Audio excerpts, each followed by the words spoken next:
ಕಳೆದ 10,000 ವರ್ಷಗಳಿಂದಲೂ ಜಗತ್ತಿನ ಶ್ರೇಷ್ಠ ರಾಷ್ಟ್ರ ಅಂತ ಭೂಪಟದಲ್ಲಿ ಮಾರ್ಕ್ ಮಾಡಿ ಅಂತಂದ್ರೆ ಅದು ಭಾರತವೇ ಮಾರ್ಕ್ ಆಗ್ತಾ ಇತ್ತು. ರಿಲಿಜನ್ ಅನ್ನೋ ಪದವನ್ನ ನೀವು ಧರ್ಮ ಅಂತ ಅನುವಾದ ಮಾಡಿದ್ರೆ ಅದಕ್ಕಿಂತ ದೊಡ್ಡ ಪಾಪ ಮತ್ತೊಂದಿಲ್ಲ. ರಿಲಿಜನ್ ಅನ್ನೋದು ಅಲ್ಲೊಂದು ಕಲ್ಟ್ನ ಸೃಷ್ಟಿ ಮಾಡುತ್ತೆ. ನಮ್ಮ ಧರ್ಮ ಅನ್ನು ಸೃಷ್ಟಿ ಮಾಡಲ್ಲ. ಯಾವುದನ್ನ ಧರಿಸಿಕೊಂಡು ನಡೀತೀವೋ, ಯಾವುದಿಲ್ಲದೆ ನಮ್ಮ ಬದುಕೇ ಇಲ್ವೋ ಅದನ್ನು ಧರ್ಮ ಅಂತ ಕರೆದಿದ್ದು. ರಾಜ ಧರ್ಮದ ಪರಿಪಾಲನೆ ಮಾಡೋದು ಗೊತ್ತಿಲ್ಲ ಅಂತಂದ್ರೆ ಅವನಿಗೆ ರಾಜನಾಗುವ ಯೋಗ್ಯತೆ ಇಲ್ಲ. ಭಾರತೀಯ ಸೇನೆ ಇವತ್ತು ಚೀನಾದ ಮುಂದೆ 1962 ಪ್ರಕರಣ ನೆನ್ಪಿಟ್ಕೊಳ್ಳಿ ಅಂತ ನೀವು ಹೇಳಲ್ಲ, ಉಲ್ಟಾ ಹೇಳುತ್ತೆ. 1962ಗೂ 2023ಗೂ ಬಹಳ ಡಿಫರೆನ್ಸ್ ಇದೆ. ಆಗ ನೆಹರು ಇದ್ರು, ಈಗ ಮೋದಿ ಇದ್ದಾರೆ. ಮೊದಲೆಲ್ಲ ಅನ್ಕೊಳ್ತಿದ್ದೆ ನಾನು, ಯೌವನ ಅನ್ನೋದು ವಯಸ್ಸು ಅಂತ, 25ಕ್ಕಿಂತಲೂ ಕೆಳಗಿರೋರು ಯುವಕರು ಅಂತ ನಾನು ಯಾವಾಗಲೂ ಅಂದ್ಕೊಳ್ತೀನಿ. ಆಮೇಲೆ ಸ್ವಲ್ಪ ಬದಲಾಯಿಸಿ 30ರವರೆಗೂ ತಗೊಂಡು ಹೋಗ್ಬೋದು. ಯಾಕಂದ್ರೆ ನನಗೆ 25 ಆಗೋಗಿತ್ತು. ನಾನು ಯೌವನದಲ್ಲಿ ಇರಬೇಕು ಅಂತಂದ್ರೆ, ಯುವಕರಾಗಿ ಗುರುತಿಸ್ಕೊಳ್ಬೇಕು ಅಂತಂದ್ರೆ ಇನ್ನೊಂದು 5 ವರ್ಷ ಎಡಿಷನ್ ಮಾಡ್ಕೊಳ್ಳೋದು ಒಳ್ಳೆಯದು ಅಂತ. ಈಗ 40 ದಾಟಿದ ನಂತರ ನನಗನ್ಸುತ್ತೆ ಯೌವನಕ್ಕೂ ವಯಸ್ಸಿಗೂ ಸಂಬಂಧವೇ ಇಲ್ಲ, ಉತ್ಸಾಹದೊಂದಿಗೆ ಹೆಚ್ಚಿನ ನಿಕಟ ಸಂಬಂಧ ಅದರೊಂದಿಗೆ ಅಂತ. ಕೆಲವರು 20ರಲ್ಲೇ 70 ಥರ ಆಡ್ತಿರ್ತಾರೆ. ಅನೇಕರು ನನಗೆ ಕಾಲ್ ಮಾಡಿ ಕೇಳ್ತಾರೆ, ನಮಗೆ ಸಾಯಬೇಕು ಅನ್ನಿಸ್ತಾ ಇದೆ, ಏನು ಮಾಡಬೇಕು, ಈ ಬದುಕು ಬೇಸರ ಬಂದಿದೆ ಅಂತ. 18-20 ಹುಡುಗರು. ನಾನು ಅಂಥವ್ರಿಗೆ ಸಜೆಷನ್ ಮಾಡೋದು ಸಾಯೋದು ಒಳ್ಳೆಯದು. ಹಾಗೆ ಬದುಕಿರೋರು, ಸಾಯಬೇಕು ಅಂತ ಅಂದುಕೊಳ್ತಾ ಬದುಕಿರೋರು ಒಂಥರ ಕರೋನಾಕ್ಕಿಂತಲೂ ಕೆಟ್ಟ ಸಾಂಕ್ರಾಮಿಕ ರೋಗ, ಅದು ಇತರರಿಗೂ ಸ್ಪ್ರೆಡ್ ಮಾಡ್ತಾ ಹೋಗ್ತಾರೆ. ಇನ್ನೂ ಕೆಲವರು ಇರ್ತಾರೆ, ಅವ್ರಿಗೆ ಹೇಗೆ ಬದುಕಬೇಕು ಅಂತ ಅನ್ನಿಸ್ತಿರುತ್ತೆ ಅಂತಂದ್ರೆ, ಡೆತ್ ಬೆಡ್ ಮೇಲೂ ಇನ್ನೊಂದು ವರ್ಷ ಉಳಿಬೇಕಿತ್ತು ನಾನು ಅಂತಂದ್ರೆ. ನಾನು ತಮಾಷೆ ಮಾಡ್ತಿದ್ದೆ, ನಮ್ಮ ಅಜ್ಜಿ ಯಾವಾಗಲೂ ದೇಹತ್ಯಾಗ ಮಾಡಿಬಿಡ್ತಾರೆ ಅಂತ ಅನ್ಕೊಂಡಿದ್ವಿ ನಾವು. ತುಂಬ ಹೆಲ್ತಾಳಾಗಿ ಅವ್ರು ಹೇಳೋರು, ನನ್ನ ಅಕ್ಕನೊಂದು ಮದುವೆ ನೋಡಬೇಕು ಅಂತ. ನನ್ನ ಅಕ್ಕ, ಅವಳ ಮೊಮ್ಮಗಳು, ಅವಳದೊಂದು ಮದುವೆ ನೋಡಬೇಕು ಅಂತ. ಅವಳ ಮದುವೆ ಆಯಿತು, ಇವ್ರು ಹೋಗ್ಬಿಡ್ತಾರೆ ಅಂತ ಅರ್ಜೆಂಟಿಗೆ ಮದುವೆ ಮಾಡಿದ್ರು, ಹೋಗ್ಲಿಲ್ಲ. ನನ್ನ ಅಕ್ಕನಿಗೆ ಮೊಮ್ಮಗು ಆಯಿತು. ನಾನು ಭಾಳ ಕ್ಲೋಸ್ ಇದ್ದೆ ಅವಳ ಜೊತೆ. ನಾನಂದ್ರೆ ಈ ಮೊಮ್ಮಗಳ ಮದುವೆ ನೋಡೋವರೆಗೂ ನೀನು ಬದುಕಿರಬೇಕು ಅದರ ನನ್ನ ಆಸೆ ಅಂತ. And she was very active. ಅವಳು ಅನೇಕ ಬಾರಿ ಹೆಲ್ತ್ ಹಾಳಾಗಿ ಹೋಗ್ತಿದ್ಲು, ಆದರೆ ಇರುವಾಗ ಬಹಳ ಆಕ್ಟಿವ್ ಆಗಿರ್ತಿದ್ಲು ಅಂತ. ಅಂದರೆ ಈ ಬದುಕಿನ ಉತ್ಸಾಹ ಅದು ವಯಸ್ಸಿನ ಜೊತೆಗೆ ಬರುವಂಥದ್ದಲ್ಲ ಅಂತ, ಅದು ಬೇರೆನೇ, ಲೋಕವೇ ಬೇರೆ. ನಾನು ಅನೇಕ ಜನರು ನೋಡಿದ್ದೀನಿ, ಏಜ್ ಆಗ್ತಾ ಅವ್ರ ಉತ್ಸಾಹ ಗರಿಗೆದ್ರು ನೋಡಿದ್ವಿ. ಅವ್ರು 70ರಲ್ಲಿ ಅಧ್ಯಯನ ಮಾಡೋ ಉತ್ಸಾಹ ತೋರ್ತಿರ್ತಾರೆ. ನಾನು ಇತ್ತೀಚೆಗೆ ಪ್ರಾಬಬ್ಲಿ 1 ವರ್ಷದ ಹಿಂದೆ ಶಿರ್ಸಿಗೆ ಹೋಗಿದ್ದೆ. ಶಿರ್ಸಿಯಲ್ಲಿ ಒಂದು ಕಾಲೇಜಿನ ಕಾರ್ಯಕ್ರಮದಲ್ಲಿ ವಿದ್ಯಾರ್ಥಿಗಳೊಂದಿಗೆ ವಯಸ್ಸಾದ ವ್ಯಕ್ತಿಯೊಬ್ಬರು ಇದ್ರು. ನಾನು ಪ್ರಿನ್ಸಿಪಲ್ ಅನ್ನು ಕೇಳಿದೆ, ಯಾಕೆ ವಯಸ್ಸಾದ ವ್ಯಕ್ತಿ ವಿದ್ಯಾರ್ಥಿಗಳ ನಡುವೆ ಕೂತಿದ್ದಾರೆ ಅಂತ. ಅವರನ್ನು ಯಾಕಂದ್ರೆ ಅವರು ವಿದ್ಯಾರ್ಥಿ. ನನಗೆ ಭಾಳ ಇಂಟ್ರೆಸ್ಟಿಂಗ್ ಅನಿಸ್ತು. Probably it was diploma college, ಶಿರ್ಸಿಯ ಪಾಪ್ಯುಲರ್ ಡಿಪ್ಲೊಮಾ ಕಾಲೇಜು. ನಾನು ಆಶ್ಚರ್ಯ ಮತ್ತು ಗಾಬರಿ ನನಗೆ. ಅವರಿಗೆ ಕನಿಷ್ಠ ಪಕ್ಷ ಒಂದು 65-70 ಆಗಿರುವಂಥದ್ದೇ, ಒಂದು 70 ಆಗಿದೆ. ಮತ್ತು evening student sir, special permission ಮೇಲೆ ಬಂದಿದ್ದಾರೆ ಅವರು ಕೆಲಸ ಎಲ್ಲ ಮಾಡ್ತಾ ಇದ್ರು, ಚೆನ್ನಾಗಿ ದುಡಿದು ಎಲ್ಲ ಆಗಿತ್ತು. ಅವರು ಡಿಪ್ಲೊಮಾ ಮಾಡಬೇಕು ಅಂತ ಬಹಳ ಹುಚ್ಚಿನಿಂದ ಬಂದಿದ್ದಾರೆ. ಅವರು ವಿದ್ಯಾರ್ಥಿಗಳೊಂದಿಗೆ ಸೇರಿ ಮಾಡ್ತಾ ಇದ್ದಾರೆ. ನಾವು ಅವ್ರ ಅಪ್ಲಿಕೇಶನ್ ರಿಜೆಕ್ಟ್ ಮಾಡಿದ್ವಿ. ಇವರು ಸರ್ಕಾರದವರೆಗೂ ಹೋಗಿ ಇರುವಂಥ ಎಲ್ಲ ಕಾನೂನು ಬಳಸ್ಕೊಂಡು ಜಾಯ್ನ್ ಆಗಿದ್ದಾರೆ. ನಾನಂದ್ರೆ ಕ್ಲಾಸ್ ರೂಮ್ನಲ್ಲಿ ಓದ್ತಿರ್ತಾರೋ ಮಲಗ್ತಾರೋ ಅಂತ. ಪ್ರಿನ್ಸಿಪಲ್ ಏನು ಹೇಳಿದ್ರು, ಸರ್ ಇಡೀ ಕ್ಲಾಸ್ನಲ್ಲಿ ತುಂಬ ಬುದ್ಧಿವಂತರು ಅಂದರೆ ಅವರೇ, ಹೈಯೆಸ್ಟ್ ಮಾರ್ಕ್ಸ್ ತಗೊಳ್ಳೋದು ಅವರೇ ಅಂತ. ನನಗೆ ರಿಸಲ್ಟ್ ಬಂದ ಮೇಲೆ ಗೊತ್ತಾಯ್ತು, ರಾಜ್ಯ ಮಟ್ಟದಲ್ಲಿ ರ್ಯಾಂಕ್ ಬಂದಿತ್ತು. ನನಗೆ ಬಹಳ ಆಶ್ಚರ್ಯ ಅನ್ಸುತ್ತೆ ಅಂತ. ಅನೇಕ ಬಾರಿ ಈ ಉತ್ಸಾಹ ಇದೆಯಲ್ಲ, ಈ ಉತ್ಸಾಹವನ್ನು ಕಳ್ಕೊಂಡ್ಬಿಟ್ರೆ ನಾವು ಯಾವುದನ್ನೂ ಉಳಿಸ್ಕೊಳ್ಳಿಕ್ಕೆ ಸಾಧ್ಯ ಇಲ್ಲ, ಇನ್ನೇನನ್ನೂ ಪಡ್ಕೊಳ್ಳಿಕ್ಕೂ ಸಾಧ್ಯ ಇಲ್ಲ. ಬಹಳ ಬಾರಿ ಈ ನೆಗೆಟಿವಿಟಿ ಹೇಗೆ ಸ್ಪ್ರೆಡ್ ಆಗುತ್ತೆ ಅಂತಂದ್ರೆ, ಕೂತ ಜಾಗದಿಂದ ಹಬ್ಲಿಕ್ಕೆ ಶುರುವಾಗುತ್ತೆ. ಮತ್ತು ಈ ನೆಗೆಟಿವಿಟಿ ಹಬ್ಬಿಸೋದಿದೆಯಲ್ಲ, ಇಟ್ಸ್ ಅ ಪ್ರಾಪಗೆಂಡಾ.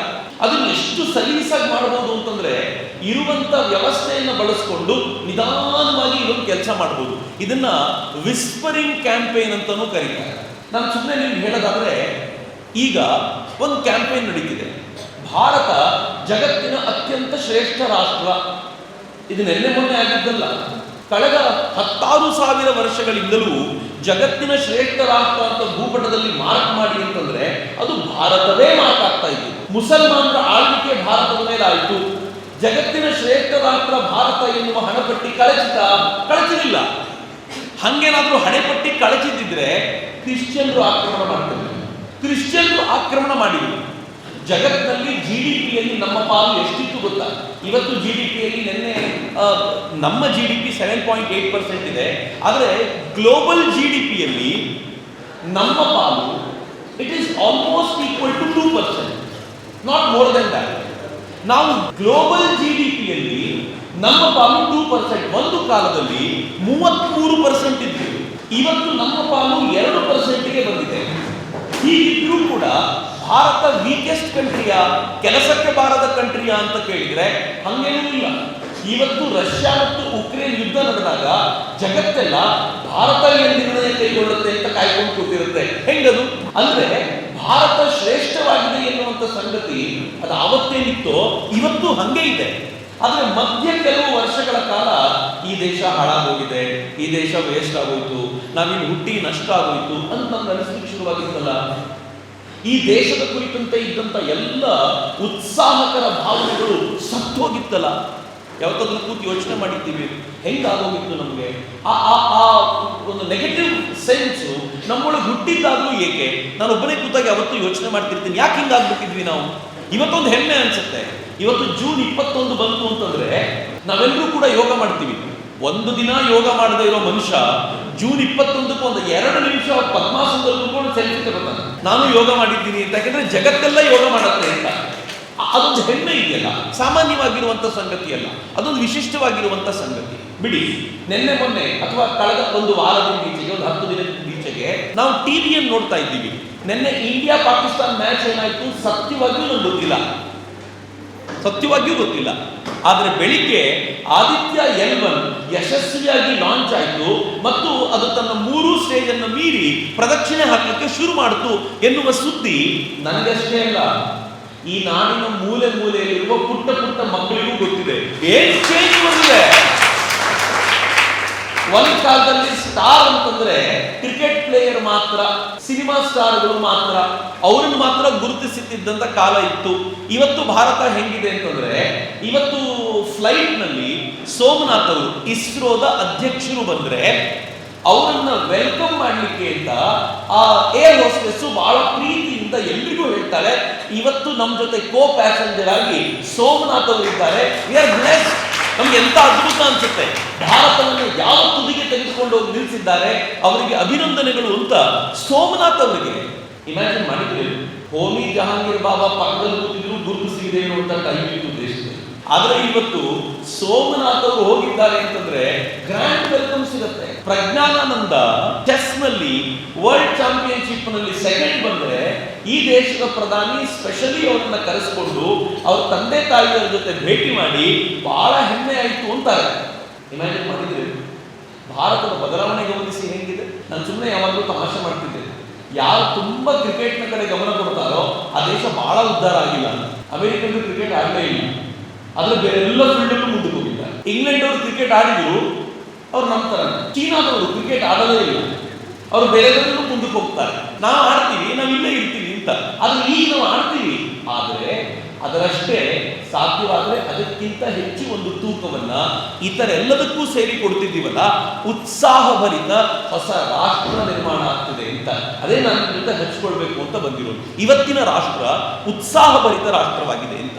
ಆದ್ರೆ ಈ ರಾಷ್ಟ್ರ ಅನ್ನೋ ಪದವನ್ನ ನೀವು ಇಂಗ್ಲಿಷ್ಗೆ ಟ್ರಾನ್ಸ್ಲೇಟ್ ಮಾಡಿದ್ರೆ, ಈ ದೇಶದ ದೊಡ್ಡ ದೌರ್ಭಾಗ್ಯ ಏನು ಅಂತಂದ್ರೆ, ನಮ್ಮದೆಲ್ಲವನ್ನೂ ಕೂಡ ನಾವು ಬ್ರಿಟಿಷರ ಕಂಗಳಿಂದ, ಇಂಗ್ಲಿಷರ ಕಂಗಳಿಂದ ನೋಡ್ಲಿಕ್ಕೆ ಪ್ರಯತ್ನ ಪಟ್ಟಿರೋದ್ರಿಂದಲೇ ಪ್ರಾಬ್ಲಮ್ ಆಗಿದೆ. ಉದಾಹರಣೆಗೆ ರಿಲಿಜನ್ ಅನ್ನೋ ಪದವನ್ನ ನೀವು ಧರ್ಮ ಅಂತ ಅನುವಾದ ಮಾಡಿದ್ರೆ ಅದಕ್ಕಿಂತ ದೊಡ್ಡ ಪಾಪ ಮತ್ತೊಂದಿಲ್ಲ. ರಿಲಿಜನ್ ಅನ್ನೋದು ಅಲ್ಲೊಂದು ಕಲ್ಟನ್ನ ಸೃಷ್ಟಿ ಮಾಡುತ್ತೆ. ನಮ್ಮ ಧರ್ಮ ಅಂತ ಸೃಷ್ಟಿ ಮಾಡಲ್ಲ. ಯಾವುದನ್ನ ಧರಿಸಿಕೊಂಡು ನಡೀತೀವೋ, ಯಾವುದಿಲ್ಲದೆ ನಮ್ಮ ಬದುಕೇ ಇಲ್ವೋ ಅದನ್ನು ಧರ್ಮ ಅಂತ ಕರೆದಿದ್ದು. ರಿಲಿಜನ್ ಹಂಗಿಲ್ಲ. ಅನೇಕರು ಮತಾಂತರ ಮಾಡ್ತೀವಿ ಅಂತ ಹೇಳ್ತಾರಲ್ಲ, ನೀವು ಮತಾಂತರ ಮಾಡಬಹುದು, ಧರ್ಮಾಂತರಣ ಆಗಲ್ಲ.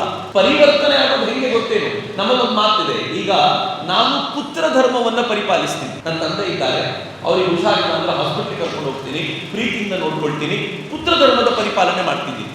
ನಾಳೆ ಮದುವೆಯಾಗಿ ಮಕ್ಕಳಾದ್ರೆ ಪುತ್ರ ಧರ್ಮ ಏನು ಹೋಗಿರೋದಿಲ್ಲ, ಪಿತೃಧರ್ಮ ಆ್ಯಡ್ ಆಗುತ್ತೆ. ನಮ್ಮ ಧರ್ಮಕ್ಕೊಂದು ವಿಸ್ತಾರವಾಗಿರುವಂತ ಅರ್ಥ ಇದೆ. ಧರ್ಮದ ಬೇರೆ ಬಹಳ ವಿಶಿಷ್ಟವಾಗಿರುವಂಥದ್ದು. ಅದಕ್ಕೆ ಒಬ್ಬರು ಹಿರಿಯರು ನನಗೆ ಕೇಳಿದ್ರು, ಪ್ರಾಬಬ್ಲಿ ಧರ್ಮ ಜಾಗರಣ ಅನ್ನುವಂಥ ಸಂಘದ ಒಂದು ವಿಂಗಿನ ಹಿರಿಯರು. ಅವರು ಆರ್ಟ್ ಆಫ್ ಲಿವಿಂಗ್ ನಲ್ಲಿ ಒಂದು ಸಭೆ, ಆ ಸಭೆಯಲ್ಲಿ ಕೆಲವು ಕಾರ್ಯಕರ್ತರ ಜೊತೆಗೆ ಮಾತನಾಡ್ತಾ ಕೂತಿದ್ರು. ಅವ್ರು ಕೇಳ್ತಾ ಇದ್ರು, ಒಂದು ಪ್ರಶ್ನೆ ಕೇಳಿದ್ರು, ಬಹಳ ಸುಂದರವಾದ ಪ್ರಶ್ನೆ, ಎಷ್ಟು ಚೆನ್ನಾಗಿದೆ ನೋಡಿ. ರಾಜಕೀಯದಲ್ಲಿ ಧರ್ಮ ಇರಬೇಕೋ ಬೇಡೋ ಅಂತ ಕೇಳಿ. ನಾವೆಲ್ಲ ಕಾಲೇಜ್ ಓದಿದ ಹುಡುಗರು ಆಗ್ತಾನೆ, ನಾನಂದ ಇರಲೇಬಾರದು, ಧರ್ಮಕ್ಕೂ ರಾಜಕೀಯಕ್ಕೂ ಸಂಪರ್ಕವೇ ಇರಬಾರ್ದು. ಧರ್ಮ ಬೇರೆ ರಾಜಕೀಯ ಬೇರೆ, ಸೆಕ್ಯುಲರ್ ಥಾಟ್ ಅಷ್ಟು ಜೋರಾಗಿತ್ತಲ್ಲ, ಧರ್ಮ ಬೇರೆ ರಾಜಕೀಯ ಬೇರೆ ಅಂತ. ಈ ಸೆಟ್ ಫೈನ್, ಕೂತ್ಕೋ ಪರವಾಗಿಲ್ಲ. ನೆಕ್ಸ್ಟ್ ಕೇಳಿದ್ರು, ಎಷ್ಟು ಚೆನ್ನಾಗಿದೆ ನೋಡಿ, ರಾಜಕೀಯದಲ್ಲಿ ಧರ್ಮ ಇರಬಾರ್ದು, ಅದರ ಅರ್ಥ ರಾಜಕೀಯದಲ್ಲಿ ಅಧರ್ಮ ಇರ್ಬೋದಾ? ನಾನು ಒಂದ್ಸಲ ಶಾಕ್ ಆದ, ಕರೆಕ್ಟ್ ಅಲ್ಲ, ತಪ್ಪಿದೆಯಲ್ಲ, ಎಲ್ಲೋ ಪ್ರಾಬ್ಲಮ್ ಇದೆಯಲ್ಲ, ನನ್ನ ಯೋಚನಾ ಲಹರಿಯ ಪ್ರಾಬ್ಲಮ್ ಇದೆಯಲ್ಲ ಅಂತ. ಆಗ ನಂಗೆ ಗೊತ್ತಾಯ್ತು, ಧರ್ಮ ಅನ್ನೋ ಪದ ರಿಲಿಜನ್ ಅಲ್ಲ ಅಂತ. ರಾಜಕೀಯದಲ್ಲಿ ರಿಲಿಜನ್ ಇರ್ಬೋದಾ? ಇರಬಾರ್ದು. ರಾಜಕೀಯದಲ್ಲಿ ಧರ್ಮ ಇರಬೇಕಾ? ಇರಬೇಕು. ರಾಜಧರ್ಮದ ಪರಿಪಾಲನೆ ಮಾಡೋದು ಗೊತ್ತಿಲ್ಲ ಅಂತಂದ್ರೆ ಅವನಿಗೆ ರಾಜನಾಗುವ ಯೋಗ್ಯತೆ ಇಲ್ಲ. ಅವನು ಬೊಕ್ಕಸವನ್ನು ತೆಗೆದು ಜನರಿಗೆ ಬಿಟ್ಟು ಹಂಚ್ತಾನೆ, ಯಾಕಂದ್ರೆ ರಾಜಧರ್ಮದ ಪರಿಪಾಲನೆ ಮಾಡೋದು ಗೊತ್ತಿಲ್ಲ. ಅವನಿಗೆ ರಾಜಧರ್ಮದ ಪರಿಪಾಲನೆ ಗೊತ್ತಿದ್ದಿದ್ರೆ ನಾನು ಬಿಟ್ಟಿ ಕೊಡುವಂತಿಲ್ಲ, ಯಾಕಂದ್ರೆ ಜನ ಹಾರ್ಡ್ ಮನಿ ಇದು. ಯಾರಿಗಾದ್ರೂ ಏನಾದ್ರೂ ಕೊಡಬೇಕು ಅಂತಂದ್ರೆ ಅವನಿಗೆ ಕೈಗೆ ಒಂದು ಕೆಲಸ ಕೊಡಬೇಕು, ಆ ರೂಪದಲ್ಲಿ ಅವನಿಗೆ ಕೊಡಬೇಕೆ ಹೊರತು ಕೂತ ಜಾಗದಲ್ಲಿ ಅಲ್ಲ ಅಂತ. ರಾಜಧರ್ಮಕ್ಕೆ ಇಷ್ಟು ವ್ಯಾಲ್ಯೂ ಇದೆ. ಆಗ ರಾಜಕೀಯದಲ್ಲಿ ಧರ್ಮ ಬೇಡ ಅಂತಂದ್ರೆ ಅಧರ್ಮ ನುಸುಳುತ್ತೆ ಅಂತ. ಇನ್ ಸಿಮಿಲರ್ ಮ್ಯಾನರ್ ನೀವು ಭಾರತದ ವಿಚಾರಕ್ಕೆ ತೆಗೆದುಕೊಂಡ್ರೆ ರಾಷ್ಟ್ರಕ್ಕೂ ನೇಷನ್ಗೂ ಬಲವಾದ ಡಿಫರೆನ್ಸ್. ನೇಷನ್ ಅನ್ನೋ ಪದದ ಅರ್ಥ ಏನು ಗೊತ್ತಿದೆ? ನೇಷನ್ ಅನ್ನೋದು ಒಂದು ಜನಾಂಗಕ್ಕೆ ಸೇರಿದ, ಒಂದು ಭಾಷೆಯನ್ನು ಮಾತನಾಡುವ, ಅವರದ್ದೇ ಸರ್ಕಾರವನ್ನು ಹೊಂದಿರುವಂತ ಒಂದು ಭೂಭಾಗವನ್ನ ನೇಷನ್ ಅಂತ ಕರೀತಾರೆ. ಸರಿಯಾಗಿ ಕೇಳಿಸ್ಕೊಳ್ಳಿ, ಒಂದು ಜನಾಂಗಕ್ಕೆ ಸೇರಿದ, ಒಂದೇ ಭಾಷೆಯನ್ನು ಮಾತನಾಡುವಂತ, ಅವರದ್ದೇ ಗವರ್ಮೆಂಟ್ ಅನ್ನು ಹೊಂದಿರುವಂತ ಒಂದು ಭೂಭಾಗವನ್ನ ನೇಷನ್ ಅಂತ ಕರೀಬಹುದು. ಈಗ ಭಾರತವನ್ನು ಯಾವ ದೃಷ್ಟಿಯಲ್ಲಿ ನೇಷನ್ ಅಂತ? ತಮಿಳುನಾಡು, ಕರ್ನಾಟಕ, ಕೇರಳ, ಆಂಧ್ರ, ಈ 4 ಭಾಷೆಗಳು ಬೇರೆ ಆಯ್ತಲ್ಲ. ನೀವು ಕರ್ನಾಟಕದಲ್ಲೇ 100 ಕಿಲೋಮೀಟರ್ ಪ್ರಯಾಣ ಮಾಡಿ ಕನ್ನಡವೇ ಬಲ್ಲ. ನಾನು ಚಾಲೆಂಜ್ ಮಾಡಿ ಹೇಳಬಲ್ಲೆ, ಇಲ್ಲಿದ್ದವರಿಗೆ ಬೀದರ್ನ ಭಾಷೆ ನಯಾ ಪೈಸೆ ಅರ್ಥ ಆಗುದು, ನಯಾ ಪೈಸೆ. ಇಲ್ಲಿನವರು ಅಕಸ್ಮಾತ್ ಕುಂದಾಪುರಕ್ಕೆ ಹೋದರೆ ಕುಂದಾಪುರದ ಭಾಷೆ ಖಂಡಿತ ಗೊತ್ತಾಗುದಿಲ್ಲ. ನಾವು ಸ್ವಲ್ಪ ಕೇಳಿ ಕೇಳಿ ಅರ್ಥ ಆಗಬೇಕು ಬಿಟ್ರೆ ಅರ್ಥ ಆಗೋ ಸ್ಥಿತಿಯಲ್ಲ. ಭಾಷೆಯ ವೈವಿಧ್ಯ ಎಂತದ್ದು ಅಂತಂದ್ರೆ, ಮಂಗಳೂರಿಗೆ ಎಂಟ್ರಿ ಮಾಡಿದರೆ ಎಲ್ಲೆಲ್ಲೂ ತುಳು. ನೀವು ಭಟ್ಕಳದ ದಿಕ್ಕಿಗೆ ಹೋಗ್ತಾ, ಕುಂದಾಪುರ ದಾಟಿ ಭಟ್ಕಳ ದಿಕ್ಕಿಗೆ ಹೋಗ್ತಾ ಎಲ್ಲೆಲ್ಲೂ ಕೊಂಕಣಿ. ಈ ಕೊಂಕಣಿ ಮತ್ತು ತುಳು ಎರಡೂ ಸೇರುವಂತ ಕುಂದಾಪುರದಲ್ಲಿ ಕೊಂಕಣಿಯೂ ಇಲ್ಲ, ತುಳುವೂ ಇಲ್ಲ. ಎಷ್ಟು ಚೆನ್ನಾಗಿದೆ ನೋಡಿ. ಈಗ ಯಾವುದು ಜನಾಂಗ, ಯಾವುದು ಭಾಷೆ, ಯಾವುದು ಭೂಭಾಗ, ಯಾವುದು ನೇಷನ್? ಹೀಗಾಗಿ ರಾಷ್ಟ್ರೀಯತೆ ಅನ್ನೋ ಪದವನ್ನ ನೀವು ನ್ಯಾಷನಾಲಿಟಿ ಅಂತ ಇಂಗ್ಲಿಷಿಗೆ ಅನುವಾದ ಮಾಡೋದು ಸಾಧ್ಯವೇ ಇಲ್ಲ. ನೀವು ಅದನ್ನ ರಾಷ್ಟ್ರೀಯತೆ ಅನ್ನೋದು, ರಾಷ್ಟ್ರ ಅನ್ನೋ ಪದ ಇದು ಜನರಿಂದ ಬಂದಿರುವಂಥದ್ದು. ಯಾವ ತರದ ಜನ? ಪ್ರಕೃತಿಯೊಂದಿಗೆ ಒಂದೇ ಬಗೆಯ ಸಂಬಂಧವನ್ನು ಹೊಂದಿರುವಂತ ಜನ. ಅವರ ಭಾಷೆಗಳು ವಿಭಿನ್ನವಾಗಿರಬಹುದು, ಆದರೆ ಸಂಸ್ಕೃತಿಯ ಬೇರುಗಳು ಒಂದೇ ಆಗಿರುವಂತ ಜನ. ಹೀಗಾಗಿ ಈ ಭಾರತವನ್ನು ರಾಷ್ಟ್ರ ಅನ್ಬೇಕಾದಾಗ ಇಲ್ಲಿನ ಪರಂಪರೆ, ಇಲ್ಲಿನ ಜನ, ಇವರ ಪ್ರಕೃತಿಯೊಂದಿಗಿನ ಸಂಬಂಧಗಳು ಇವೆಲ್ಲವನ್ನೂ ಲೆಕ್ಕ ಹಾಕಿ ರಾಷ್ಟ್ರ ಅಂತೀವಿ. ಹೀಗಾಗಿ ನಾನು ಮತ್ತು ಮಣಿಪುರದ ಜನ ಬಹಳ ದೂರ ಇರಬಹುದು, ಆದರೆ ಬೆಳಗಾಗಿ ಸೂರ್ಯ ಎದ್ದು ಬಂದಾಗ ಅವರು ನಮಸ್ಕಾರ ಮಾಡ್ತಾರೆ, ನಾನು ನಮಸ್ಕಾರ ಮಾಡ್ತೀನಿ, ಇಬ್ರು ದೂರ ಅಂತ ಅನ್ಸೋದಿಲ್ಲ ನನಗೆ. ನಾನು ಮತ್ತು ಮಣಿಪುರದವರು ಬಹಳ ದೂರ ಇರಬಹುದು, ಭೂಮಿಗೆ ಎದ್ದು ನಮಸ್ಕಾರ ಮಾಡಬೇಕು ಅಂತ ಮಣಿಪುರದ ತಾಯಿಯು ನನ್ನ ಮಗು ಹೇಳ್ಕೊಡ್ತಾಳೆ, ನನಗೂ ನಮ್ಮಮ್ಮ ಹೇಳ್ಕೊಟ್ಟಿದ್ದಾಳೆ. ಕನೆಕ್ಷನ್ ಹೆಂಗೆ ಎಸ್ಟಾಬ್ಲಿಷ್ ಆಗಿದೆ ನೋಡಿ. ಈ ದೇಶದಲ್ಲಿ ಒಬ್ಬ ರಾಜ ಇದ್ದಿಲ್ಲದೆ ಇರಬಹುದು, ಇಡೀ ರಾಷ್ಟ್ರವನ್ನ ಆಳುವಂತ ಒಬ್ಬ ರಾಜ ಇಲ್ಲ ಅಂತಂದ್ರೆ ಒಪ್ಪತ್ತಿಲ್ಲ. ಈ ದೇಶದಲ್ಲಿ 56 ದೇಶಗಳು ಇದ್ದಿರಬಹುದು, ಒಳಗೆ ಪ್ರದೇಶಗಳು ಭಿನ್ನ ಭಿನ್ನವಾಗಿ, ಆದರೆ ಅಷ್ಟು ರಾಷ್ಟ್ರವನ್ನ ಏಕರಸವಾಗಿ ಬಂಧಿಸಿದ್ದ ಧರ್ಮ ಇತ್ತಲ್ಲ, ಅದು ಒಂದೇ ಆಗಿತ್ತು ಅಂತ. ಹೀಗಾಗಿ ಹೊರಗಡೆಯಿಂದ ಬಂದ ಬ್ರಿಟಿಷರಿಗೆ ಈ ರಾಷ್ಟ್ರವನ್ನು ಅರ್ಥ ಮಾಡ್ಕೊಳ್ಳಿಕ್ಕೆ ಆಗಲೇ ಇಲ್ಲ. ನೀವು ಭಾರತದ ಇತಿಹಾಸವನ್ನು ಗಮನಿಸಿದ್ರೆ ಗೊತ್ತಾಗುತ್ತೆ. ಈ ದೇಶದ ಮೇಲೆ ಆಕ್ರಮಣ ಮಾಡಿದವರು ಒಬ್ಬಿಬ್ರಲ್ಲ, ಗ್ರೀಕರು ಬಂದರು. ಗ್ರೀಕರು ಭಾರತದ ಮೇಲೆ ಆಕ್ರಮಣ ಮಾಡ್ತೀವಿ ಅಂತ ಬಂದರು. ಈ ದೇಶದ ವೈಭವವನ್ನ, ಈ ದೇಶದ ಸಾಮರ್ಥ್ಯವನ್ನು ಕಂಡ್ರು. ಗ್ರೀಕರು ಸೋತ್ರು, ಅಲೆಕ್ಸಾಂಡರ್ ಗೆಲ್ಲಿಲ್ಲ. ಅಲೆಕ್ಸಾಂಡರ್ನ ಆಕ್ರಮಣವನ್ನ ಇತ್ತೀಚೆಗೆ ಶತಾವಧಾನಿ ಗಣೇಶರು ಒಂದು ಪುಸ್ತಕ ಇಂಗ್ಲಿಷ್ನಲ್ಲಿ ಬಂದಿದೆ, ಶಾಸ್ತ್ರ ಅಂತ ಪುಸ್ತಕ, ಎಲ್ಲರೂ ಓದಲೇಬೇಕಾಗಿರುವಂಥ ಸುಂದರವಾಗಿರುವಂಥ ಪುಸ್ತಕ. ಅದರಲ್ಲಿ ಶತಾವಧಾನಿ ಗಣೇಶರು ಒಂದು ಅನಾಲಜಿ ಪ್ರಸ್ತುತಪಡಿಸ್ತಾರೆ. ಅವ್ರೇನ್ ಹೇಳ್ತಾರೆ ಅಂತಂದ್ರೆ, ಅಲೆಕ್ಸಾಂಡರ್ನ ಆಕ್ರಮಣವನ್ನ ಭಾರತ ಗಣಿಸಲೂ ಇಲ್ಲ. ಬಹಳ ಚೆನ್ನಾಗಿದೆ ನೋಡಿ. ನಾವು ಅಲೆಕ್ಸಾಂಡರ್ ದಿ ಗ್ರೇಟ್ ಅಂತೀವಿ, ಜೋ ಜೀತಾ ವಹಿ ಸಿಕಂದರ್ ಅಂತೀವಿ. ಆದರೆ ಆ ಸಿಕಂದರನ ಅಲೆಕ್ಸಾಂಡರ್ನ ಆಕ್ರಮಣವನ್ನ ಭಾರತ ಗಳಿಸಲೂ ಇಲ್ಲ. ಯಾಕೆ ಅಂದ್ರೆ ಅಲೆಕ್ಸಾಂಡರ್ ಆಕ್ರಮಣ ಮಾಡಿದ್ದಾನೆ ಅಂತ ಭಾರತ ಗೊತ್ತೂ ಆಗಲಿಲ್ಲ. ಮಗಧ ಸಾಮ್ರಾಜ್ಯ ದೊಡ್ಡದಾಗಿತ್ತಲ್ಲ, ಆ ಮಗಧ ಸಾಮ್ರಾಜ್ಯಕ್ಕೆ ಅಲೆಕ್ಸಾಂಡರ್ ಎಲ್ಲೋ ಬಾರ್ಡರ್ ಬಂದು ಹೋದ. ಆ ಬಾರ್ಡರ್ ಬಂದ ಅಲೆಕ್ಸಾಂಡರ್ನ ಬಾರ್ಡರ್ ಅಲ್ಲಿ ಇದ್ದಂತ ಸಣ್ಣ ಪುಟ್ಟ ಸೇನೆಗಳೇ, ಸಣ್ಣ ಪುಟ್ಟ ಆ ಜನಾಂಗೀಯ ಸೇನೆಗಳೇ ಸೋಲಿಸಿ ಓಡಿಸಿದ್ವು. ಅಲೆಕ್ಸಾಂಡರ್ ಒಳಗೆ ಬರಲೇ ಇಲ್ಲ. ಆದರೆ ಯಾವಾಗ ಭಾರತ ವೀಕ್ ಆಯಿತೋ ಗ್ರೀಕರು ಫುಟ್ ಹೋಲ್ಡ್ ಸ್ಥಾಪಿಸಲಿಕ್ಕೆ ಪ್ರಯತ್ನ ಮಾಡಿದ್ರು, ಸಾಧ್ಯವಾಗಲಿಲ್ಲ. ಆದರೆ ಯಾವ್ಯಾವ ಗ್ರೀಕರಿದ್ರೋ ಅವರು ಭಾರತದೊಳಗೆ ಏಕರಸಗೊಂಡ್ರು. ಎಷ್ಟು ಸುಂದರವಾಗಿದೆ ನೋಡಿ. ಯಾರು ಮತಾಂತರ ಮಾಡಲಿಲ್ಲ. ಗ್ರೀಕರನ್ನ ನಾವು ಯಾರು ಮತಾಂತರ ಮಾಡಲಿಲ್ಲ, ನಾವು ಅದನ್ನ ಏಕರಸಗೊಳ್ಳೋದು ಅಂತ ಕರೆದ್ವಿ. ಏಕರಸಗೊಳ್ಳೋದು ಅಂದ್ರೆ ಏನ್ ಗೊತ್ತಾ? ಇಲ್ಲಿನ ಮಹಾಪರಂಪರೆಯೊಂದಿಗೆ, ಆ ಪರಂಪರೆಯ ಪ್ರವಾಹದೊಂದಿಗೆ ಗ್ರೀಕರು ತಮಗೆ ಅರಿವಿಲ್ಲದಂತೆ ಒಂದಾದ್ರು. ಅವರು ಇದೇ ಪದ್ಧತಿಯನ್ನು ತಮ್ಮದಾಗಿಸಿಕೊಂಡ್ರು. ಇದರ ಜೊತೆ ಆನಂದವನ್ನ ಕಾಣ್ಲಿಕ್ಕೆ ಶುರು ಮಾಡಿದ್ರು. ಇವತ್ತು ಗ್ರೀಕರು ಯಾರು, ಭಾರತೀಯರು ಯಾರು ಅಂತ ಡಿಫರೆನ್ಶಿಯೇಟ್ ಮಾಡ್ಲಿಕ್ಕೆ ಆಗ್ತಿಲ್ಲ. ಶಕರು ಬಂದು ವಿಕ್ರಮಾದಿತ್ಯ ಶಕಾರಿ ಆದ, ಶಕರನ್ನ ಸೋಲಿಸಿ ಶಕರು ಭಾರತದೊಳಗೆ ಒಂದಾದ್ರು. ಯಾರು ಅಂತಾನೆ ಗೊತ್ತಾಗಲ್ಲ. ಹೂಣರು ಒಂದಾದ್ರು. ಯಾರು ಅಂತ ಡಿಫ್ರೆನ್ಶಿಯೇಟ್ ಮಾಡ್ಲಿಕ್ಕೆ ಆಗಲ್ಲ. ಅವರೆಲ್ಲರೂ ಈ ಮಹಾಪ್ರವಾಹದೊಂದಿಗೆ ಒಂದಾದ್ರು. ಆದರೆ ಪ್ರಾಬ್ಲಮ್ ಆಗಿದ್ದು ಮುಸಲ್ಮಾನರಿಗೆ ಮತ್ತು ಕ್ರಿಶ್ಚಿಯನ್ರಿಗೇನೆ. ಇವತ್ತಿನವರೆಗೂ ಒಂದಾಗಲಿಲ್ಲ. ಈ ಮಹಾಪ್ರವಾಹವನ್ನ ತಮ್ಮದಾಗಿಸಿಕೊಳ್ಳಲಿಕ್ಕೆ ಅವರ ಮತಗಳು ಬಿಡಲಿಲ್ಲ. ಮುಸಲ್ಮಾನರು ಆಕ್ರಮಣ ಮಾಡಿದ ಮೊದಲನೇ ದಿನದಿಂದಲೂ ಕೂಡ ಈ ದೇಶದ ಮೂಲ ಸಂಸ್ಕೃತಿಯನ್ನ ನಾಶ ಮಾಡಬೇಕು ಅಂತಾನೆ ಪ್ರಯತ್ನ ಪಟ್ಟರು. ನಮ್ಮಲ್ಲಿ ಅನೇಕರಿಗೆ ಒಂದು ಭ್ರಮೆ ಇದೆ, ಇಸ್ಲಾಂ ಮತ್ತು ಹಿಂದೂ ಧರ್ಮ ಒಂದೇ ಅಂತ ಭಾವಿಸ್ತೀವಿ. ಯಾವ ಆಧಾರದ ಮೇಲೆ ಒಂದು ಈ ಥರ ಭ್ರಮಾಲೋಕದಲ್ಲಿ ಮಾತನಾಡುವ ಪ್ರತಿಯೊಬ್ಬರನ್ನು ಕೂರಿಸಿಕೊಂಡು ಯಾವ ಆಧಾರದ ಮೇಲೆ ಎರಡು ಒಂದೇ ಅಂತ ಕೇಳಿ. ನಾವು ಮೂರ್ತಿಯನ್ನು ಪೂಜಿಸ್ತೀವಿ, ವಿಗ್ರಹಗಳಲ್ಲ. ಮೂರ್ತಿ ವಿಗ್ರಹ ಅಲ್ಲ. ವಿಗ್ರಹ ಅಂದ್ರೆ ನಮ್ಮ ಮನೇಲಿ ಇರುವಂತ ಒಂದು ಸಾಮಾನ್ಯವಾದ ಕಡದಿಟ್ಟಿದ್ದಂತ ಏನೋ ವಿಗ್ರಹ ಆಗ್ಬೋದು. ಆದರೆ ಅದಕ್ಕೆ ಪ್ರಾಣ ಪ್ರತಿಷ್ಠೆ ಮಾಡಿ ಅದರಲ್ಲಿ ಸಾಕ್ಷಾತ್ ಭಗವಂತನನ್ನೇ ಆವಾಹಿಸಿದ ನಂತರ ಅದು ನಮ್ಮ ಪಾಲಿಗೆ ವಿಗ್ರಹ ಅಲ್ಲ, ಭಗವಂತನ ಆವಾಸ. ಆದರೆ ಮುಸಲ್ಮಾನರು ಮೂರ್ತಿ ಭಂಜಕರು ಅಂತ ಕರೆಸಿಕೊಳ್ಳಲ್ಪಡ್ತಾರೆ. ಭಾರತಕ್ಕೆ ಆಕ್ರಮಣ ಮಾಡಿದ ಯಾವ ಮುಸಲ್ಮಾನ ರಾಜ, ಅವನು ಅರಬ್ ರಾಷ್ಟ್ರದಿಂದ ಬಂದವನಿರ್ಬೋದು, ತುರ್ಕಿಯ ರೂಪದಲ್ಲಿ ಬಂದವನಿರ್ಬೋದು, ಯಾರು ಇಲ್ಲಿನ ದೇವರುಗಳನ್ನು ಉಳಿಸುವ ಪ್ರಯತ್ನ ಮಾಡಿದ್ರು ಹೇಳಿ? ದೇವಸ್ಥಾನಗಳನ್ನು ಧ್ವಂಸಗೊಳಿಸಿದ್ರು, ದೇವರ ಮೂರ್ತಿಗಳನ್ನು ಬಂಧಿಸಿದ್ರು, ಇಲ್ಲಿನ ಹೆಣ್ಣು ಮಕ್ಕಳನ್ನ ಅಪಹರಣ ಮಾಡಿ ಅವರನ್ನ ಮಾನಭಂಗ ಮಾಡಲಾಯಿತು. ಎಷ್ಟು ಜನರನ್ನ, ಒಂದಿಬ್ಬರು ಅನ್ಕೊಂಡಿದ್ದೀರಿ? ಇಲ್ಲಿನ ಹೆಣ್ಣು ಮಕ್ಕಳನ್ನ ಕರ್ಕೊಂಡೋಗಿ ದಾಸರ ರೂಪದಲ್ಲಿ, ಈ ದೇಶದಲ್ಲಿ ಯಾವತ್ತೂ ಹೆಣ್ಣು ಮಕ್ಕಳನ್ನ ಈ ಸ್ವರೂಪದಲ್ಲಿ ಕಂಡಿದ್ದೇ ಇಲ್ಲ, ಇತಿಹಾಸದುದ್ದಕ್ಕೂ ಕಂಡಿದ್ದಿಲ್ಲ. ವೇದಗಳಲ್ಲಾಗಲಿ ಉಪನಿಷತ್ತುಗಳಾಗಲಿ ಸ್ತ್ರೀಯರನ್ನ ಗಂಡಸರಿಗಿಂತ ಕೆಳಗೆ ಅಂತ ಭಾವಿಸಿದ್ದೇ ಇಲ್ಲ. ಸ್ತ್ರೀಯರು ಗಂಡಸಿನ ಸಬಾರ್ಡಿನೇಟ್ ಅಂತ ಹೇಳೋದು ಸೆಮಿಟಿಕ್ ರಿಲಿಜನ್ಗಳು ಮಾತ್ರ. ಯಾಕೆ ಅಂದ್ರೆ ಅವರುಗಳ ಪ್ರಕಾರ ಮೊದಲು ಭಗವಂತ ಆಡಮ್ನನ್ನು ಹುಟ್ಟಿಸಿದ, ಆನಂತರ ಅವನ ಜೊತೆಗೆ ಹೊಂದಿರಲಿ ಅಂತ ಆಡಮ್ನ ಪಕ್ಕಿನ ಒಂದನ್ನು ತೆಗೆದು ಅದರಿಂದ ಈವನ್ನು ಸೃಷ್ಟಿ ಮಾಡಿದ ಅಂತ. ಅಂದ್ರೆ ಅವಳು ಒಂದೇ ಒಂದು ಎಲಿಮೆಂಟ್ ಸೃಷ್ಟಿಯಾಗಿರೋದು. ಆದ್ರೆ ಹಿಂದೂ ಪರಂಪರೆ ಹಂಗಿಲ್ಲ.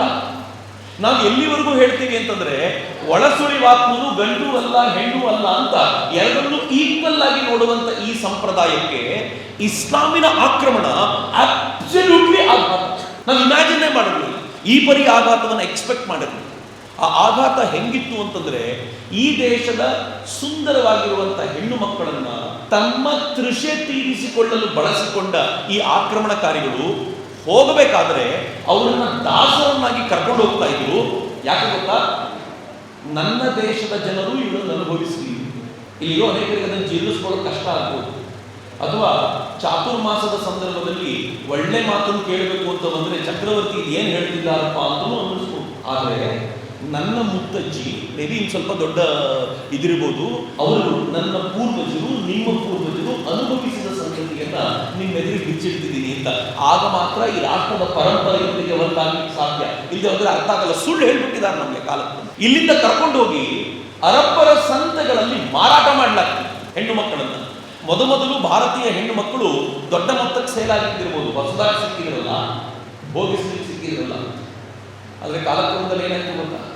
ಅವರನ್ನು ನೋಡಿ ನೋಡಿ ಬೇಸತ್ತ ಜನ ನಗ್ನವಾಗಿರುವಂಥ ಭಾರತೀಯ ಸ್ತ್ರೀಯರ ಕಣ್ಣು, ಮೂಗು, ಗುಪ್ತಾಂಗಗಳನ್ನು ಮುಟ್ಟಿ ಎಷ್ಟು ಕೊಡ್ಬೋದು ಅಂತ ಡಿಸೈಡ್ ಮಾಡ್ತಿದ್ರು.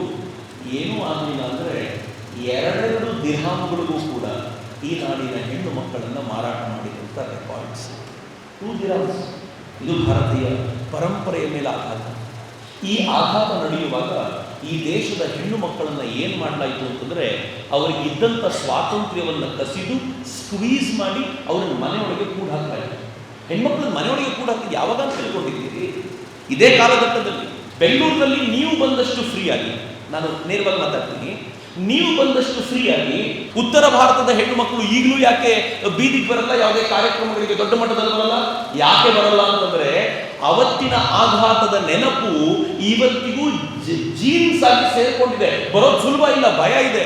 ಎಲ್ಲೆಲ್ಲಿ ಇಸ್ಲಾಮಿಕ್ ಆಕ್ರಮಣಕಾರರ ಆಘಾತ ನಡೆದಿದೆಯೋ ಅಲ್ಲೆಲ್ಲ ಹೆಣ್ಮಕ್ಳು ಮನೆಗೆ ಆಚೆ ಬರ್ತಿರಲಿಲ್ಲ. ಇದು ಭಾರತೀಯ ಪರಂಪರೆಗೆ ಆಡಾಗಿದೆ. ಅದಕ್ಕೆ ರಾಜೀವ್ ಮಲ್ಹೋತ್ರ ಇತ್ತೀಚೆಗೆ ತಮ್ಮ ಸ್ನೇಕ್ಸ್ ಇನ್ ದ ಗಂಗಾ ಪುಸ್ತಕದಲ್ಲಿ ತುಂಬಾ ಸ್ಪಷ್ಟವಾಗಿ ಹೇಳ್ತಾರೆ. ಏನ್ ಹೇಳ್ತಾರೆ ಅಂದ್ರೆ, ಭಾರತೀಯ ಇತಿಹಾಸವನ್ನು ರಚಿಸುವಾಗ ಇಲ್ಲಿನ ಜಾತಿ ಪದ್ಧತಿ, ವರ್ಣ ವ್ಯವಸ್ಥೆ, ಅಸ್ಪೃಶ್ಯ ಜನಾಂಗದ ಹುಟ್ಟುವಿಕೆ ಇವೆಲ್ಲವನ್ನೂ ಅಧ್ಯಯನ ಮಾಡುವಾಗ ಆಕ್ರಮಣಕಾರಿಗಳ 1000 ವರ್ಷವನ್ನು ಅಧ್ಯಯನ ಮಾಡದೆ ಹೋದರೆ ಇದು ಯಾಕೆ ಹುಟ್ಟು ಅಂತ ಗೊತ್ತಾಗೋದಿಲ್ಲ ಅಂತಾರೆ. ಅವ್ರು ಯಾರೋ ಅಧ್ಯಯನ ಮಾಡಲಿಲ್ಲ, ನಾವು ಕೂಡ ತಲೆಗೆಡಿಸ್ಕೊಳ್ಳಿಲ್ಲ ಅನ್ನೋ ದುರಂತಕಾರಿ ಸಂಗತಿ. ಈ ಆಘಾತ ಇತ್ತಲ್ಲ, ಯಾವ ಪರಿಯ ಆಘಾತ ಅಂತಂದ್ರೆ, ಭಾರತ ಸಾಕಪ್ಪ ಸಾಕು ಅಂತ ಮುಸಲ್ಮಾನರ ಆಘಾತದಿಂದ ಹೊರಗೆ ಬಂದು ಎಲ್ಲೋ ಒಂದು ಕಡೆ ಮರಾಠರು, ಒಂದು ಕಡೆ ಕೃಷ್ಣದೇವರಾಯರಂಥವರು ಮತ್ತೆ ಎದ್ದು ನಿಂತು ಹಿಂದೂ ಸಾಮ್ರಾಜ್ಯವನ್ನ ಪ್ರತಿಷ್ಠಾಪಿಸ್ತಾ ಇದ್ರೆ ಕ್ರಿಶ್ಚಿಯನ್ರ ಆಕ್ರಮಣ ಆಯಿತು. ಈ ಕ್ರಿಶ್ಚಿಯನ್ರು ಹೆಂಗ್ ಮಾಡಿದ್ರು ಅಂತಂದ್ರೆ, ಮುಸಲ್ಮಾನರು ಕಣ್ಣಿಗೆ ಕಾಣುವಂತೆ ಮಾಡಿದ್ರು, ಇವರು ಕಾಣದೇ ಇರುವಂತೆ ಮೆಂಟಲ್ ಲೆವೆಲ್ನಲ್ಲಿ ನಮ್ಮ ಮೇಲೆ ಆಘಾತ ಮಾಡಿದ್ರು. ಇವತ್ತಿಗೂ ಆಚೆ ಬಂದಿಲ್ಲ. ಇಸ್ಲಾಮಿನ ಆಕ್ರಮಣದಿಂದ ಆಚೆ ಬಂದಾಗಿದೆ, ಆದರೆ ಕ್ರಿಶ್ಚಿಯನ್ರ ಆಕ್ರಮಣದಿಂದ ಇದುವರೆಗೂ ಆಚೆ ಬರಲಿಕ್ಕಾಗಿಲ್ಲ. ನಾವು ಯಾಕೆ ರಾಷ್ಟ್ರೀಯತೆಯಿಂದ ಸೋಲ್ತಾ ಇದ್ದೀವಿ ಗೊತ್ತೇ? ಯಾಕೆ ನರೇಂದ್ರ ಮೋದಿ ಇಷ್ಟು ಕೆಲಸ ಮಾಡಿದ ನಂತರವೂ ಕೂಡ ಈ ಬಾರಿ ಕಷ್ಟ ಇದೆ ಅಂತ ನಾವು ಹೇಳ್ತೀವಿ ಗೊತ್ತಾ?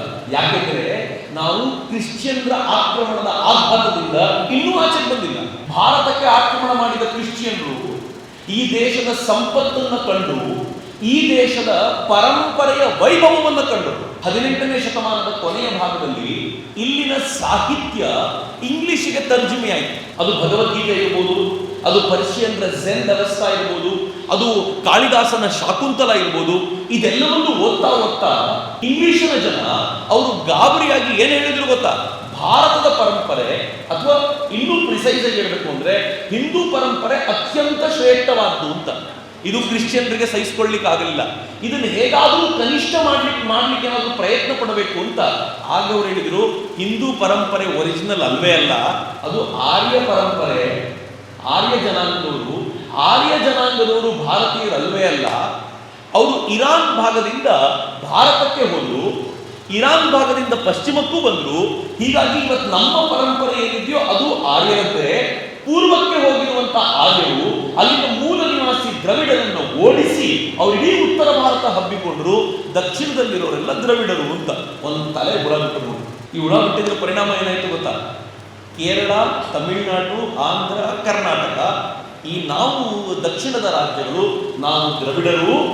ಯಾರ ಜೊತೆ ಕಿತ್ತಾಡಬೇಕು ಅಂದ್ರೆ ಉತ್ತರ ಭಾರತದಲ್ಲಿರುವ ಆರ್ಯರೊಂದಿಗೆ ಫೈಟ್ ಮಾಡಬೇಕು ಅಂತ. ಬ್ರಿಟಿಷರಿಗೆ ಖುಷಿ, ಇವರಿಬ್ರು ಕಿತ್ತಾಡುವವರೆಗೂ ನಾನು ಆರಾಮಾಗಿರ್ತೀನಿ ಅಂತ. ದೇಶ ಒಂದಾಗಿ ಬರೋದಲ್ಲ, ಮತ್ತೆ ನಾವು ಕಿತ್ತಾಡಿದ್ವಲ್ಲ, ಕಿತ್ತಾಡೋದಷ್ಟೇ ಅಲ್ಲ, ಈಗಲೂ ಕಿತ್ತಾಡ್ತಿದ್ದೀವಿ. ಅದರ ಪ್ರಾಬ್ಲಮ್ ಏನಾಯ್ತು ಗೊತ್ತಾ?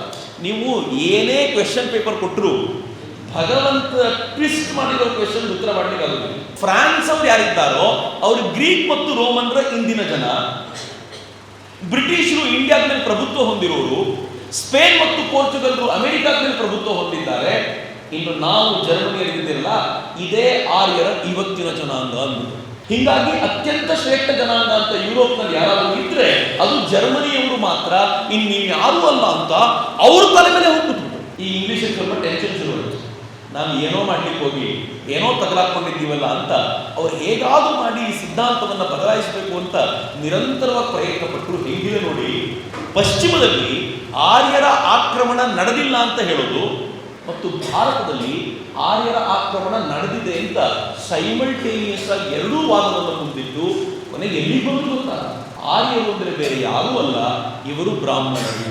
ಹೊರಗಡೆಯಿಂದ ಬಂದ ಈ ಬ್ರಾಹ್ಮಣರು, ಈ ಸಿದ್ಧಾಂತವನ್ನು ಸರಿಯಾಗಿ ಕೇಳಿಸ್ಕೊಳ್ಳಿ, ಹೊರಗಡೆಯಿಂದ ಬಂದಂತ ಈ ಬ್ರಾಹ್ಮಣರು ಈ ದೇಶದ ಮೂಲ ನಿವಾಸಿಗಳನ್ನ ಓಡಿಸಿ ತಮ್ಮ ಆಧಿಪತ್ಯ ಸ್ಥಾಪಿಸಿದರು.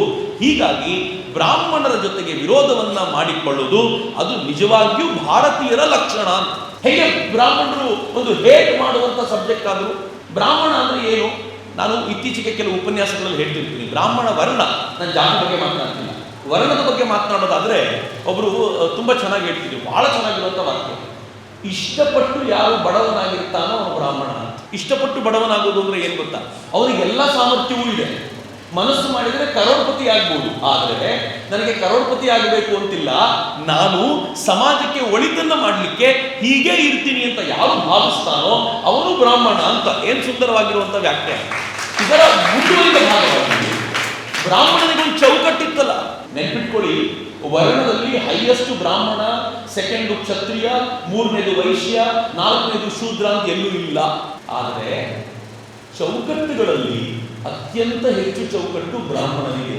ಬ್ರಾಹ್ಮಣನಿಗೆ ಸಿಕ್ಕಾಪಟ್ಟೆ ಕಂಡೀಷನ್ ಇದೆ. ಬ್ರಾಹ್ಮಣ ಒಂದು ದೇವಸ್ಥಾನಕ್ಕೆ ಹೋಗಬೇಕಾದ್ರೆ ಯಾವ ಡ್ರೆಸ್ ಹಾಕೋಬೇಕು ಅನ್ನೋದ್ರ ಕುರಿತಂತೆ ಎಚ್ಚರಿಕೆ ಇಟ್ಟು, ಅವ್ನು ಏನೇನೋ ಡ್ರೆಸ್ ಹಾಕೊಂಡು ಬಂದ್ರೆ ನೋಡೋರು ಆಡ್ಕೊಳ್ತಾ, ನೋಡೋಣ ಒಬ್ಬ ಬ್ರಾಹ್ಮಣ ಆಡ್ಕೊಳ್ತಾರೋ ಇಲ್ವೋ, ಇಸ್ ಇಟ್? ನಾನು ಮೊನ್ನೆ ಒಬ್ಬ ಸ್ವಾಮೀಜಿ ಹತ್ರ ಹೋಗಿದ್ದೆ. ನಾನು ಸಹಜವಾಗಿ ಪಂಚೆ ಮತ್ತು ಶರ್ಟ್ ಹಾಕೊಂಡು ಹೋಗಿದ್ದೆ. ನನ್ನ ಜೊತೆಗೆ ಆ ಸ್ವಾಮಿಗಳ ಶಿಷ್ಯರೊಬ್ಬರು ಬಂದಿದ್ರು, ಅವರೇ ಕರ್ಕೊಂಡು ಹೋಗಿದ್ರು. ಜೀನ್ಸ್ ಪ್ಯಾಂಟ್ ಮತ್ತು ಟಿ ಶರ್ಟ್ ಹಾಕೊಂಡು ಶರ್ಟ್ ಹಾಕೊಂಡು ಬಂದ್ಬಿಟ್ಟಿದ್ದಾರೆ. ಆ ಸ್ವಾಮಿಗಳನ್ನ ನೋಡೋಣ, ಅವನಿಗೆ ಎಷ್ಟು ಜ್ಞಾನ ಇದೆ, ಸ್ವಾಮಿಗಳ ಹತ್ರ ಹೋಗ್ಬೇಕಾದ್ರೆ ಹೆಂಗೆ ಹೋಗ್ಬೇಕು ಅಂತ ನೀನು ನೋಡು, ನನ್ನ ಶಿಷ್ಯನಾಗಿ ಹೆಂಗೆ ಬಂದಿದ್ಯಾ ಅಂತ ಸಮಜಾಯಿಷಿ ಕೊಟ್ಟ. ಇನ್ನು ತಕ್ಷಣ ಬಂದ್ಬಿಟ್ಟ, ನನಗೆ ಏನು ಮಾಡೋದು ಗೊತ್ತಾಗಿಲ್ಲ, ಕರ್ಕೊಂಡು ಬಂದ್ಬಿಟ್ಟೆ ಅಂತೆಲ್ಲ. ಆದರೆ ಕಂಡೀಷನ್ ಇದೆ. ನಾನು ಬರೀ ಸಣ್ಣ ಪುಟ್ಟ ಕಂಡೀಷನ್ ಹೇಳ್ತಿಲ್ಲ. ಬ್ರಾಹ್ಮಣನಿಗೆ ಕಂಡೀಷನ್ ಹೆಂಗಿದೆ ಅಂತಂದ್ರೆ, ಅವನು ನಿರಂತರವಾಗಿ ಜ್ಞಾನ ಪಿಪಾಸುವಾಗಿರಬೇಕು, ಅದನ್ನು ಸಂಗ್ರಹಿಸಬೇಕು ಮತ್ತು ಕೊಡಬೇಕು, ಇಟ್ಕೊಳ್ಳೋದಿಲ್ಲ. ಸ್ವಾಧ್ಯಾಯ ಪ್ರವಚನಾಭ್ಯಾಮ ಪ್ರಮದಿತವ್ಯಂ, ಬಿಡುವಂತಿಲ್ಲ. ದೇವ ಪಿತೃಕಾರ್ಯಾಭ್ಯಾಮ್ನ ಪ್ರಮದಿತವ್ಯಂ, ಬಿಡುವಂತಿಲ್ಲ, ಬಿಡುವಂತಿಲ್ಲ, ಬಿಡುವಂತಿಲ್ಲ. ಅದೇ ಒಂದು ಜಾಸ್ತಿ. ಕೊನೆಗೆ ಎಲ್ಲಿವರೆಗೂ ಇದೆ ಅಂತಂದ್ರೆ, ಪಡ್ಕೊಂಡು ಕೊಡಬೇಕು ಜ್ಞಾನವನ್ನ, ಅಟ್ ದ ಸೇಮ್ ಟೈಮ್ ಸಂಪತ್ತಿನ ಕ್ರೋಢೀಕರಣ ಮಾಡುವಂತಿಲ್ಲ.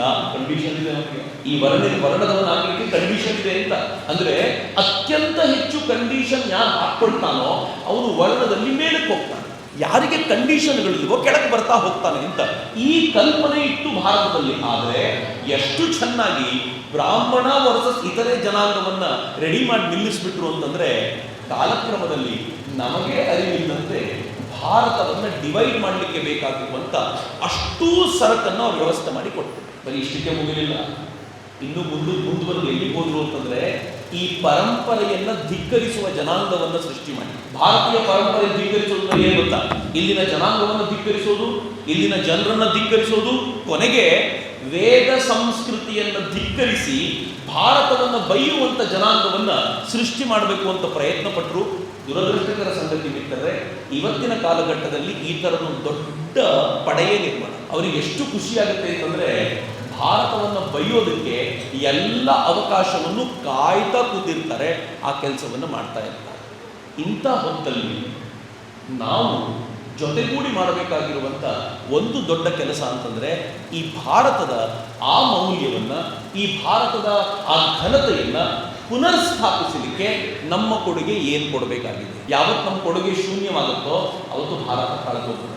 ಸುಮ್ಮನೆ ನಮ್ಮನ್ನು ನಾವು ಕೇಳಿಕೊಂಡ್ರೆ, ಕಳೆದ 10 ವರ್ಷಗಳಲ್ಲಿ 25 ವರ್ಷಗಳಲ್ಲಿ ನಾನು ಎಷ್ಟು ಪಡ್ಕೊಂಡಿದ್ದೀನಿ, ವಾಪಸ್ ಏನು ಕೊಟ್ಟಿದ್ದೀನಿ ಅಂತ ಕೇಳ್ಕೊಂಡು ನೋಡಿ, ನಮ್ಮಲ್ಲಿ ಬಹುತೇಕರು ಹೌದಲ್ವಾ ನಾನೇನು ಕೊಡಲೇ ಇಲ್ವಲ್ಲ ಅಂತ ಅನ್ಸುತ್ತೆ. ನಮ್ಮಲ್ಲಿ ಅನೇಕರು ಕೊನೆಗೆ ನಾವು ಎಲ್ಲಿವರೆಗೂ ಆಗಿದ್ದೀವಿ ಅಂತಂದ್ರೆ, ಸಿನಿಕತನದ ಮಾತುಗಳನ್ನು ಯಾರಾದರೂ ಆಡಿದರೆ ಆ ಸಿನಿಕತನದ ಮಾತುಗಳಿಗೆ ನಾವು ಸರಿಯಾದ ಉತ್ತರ ಕೊಡ್ಲಿಕ್ಕೆ ಆಗದೆ ನಾವು ಕೂಡ ಅವರ ಜೊತೆ ಸೇರಿರುವಂತ ಅನೇಕ ಪ್ರಸಂಗಗಳು ನಿರ್ಮಾಣವಾಗಿವೆ.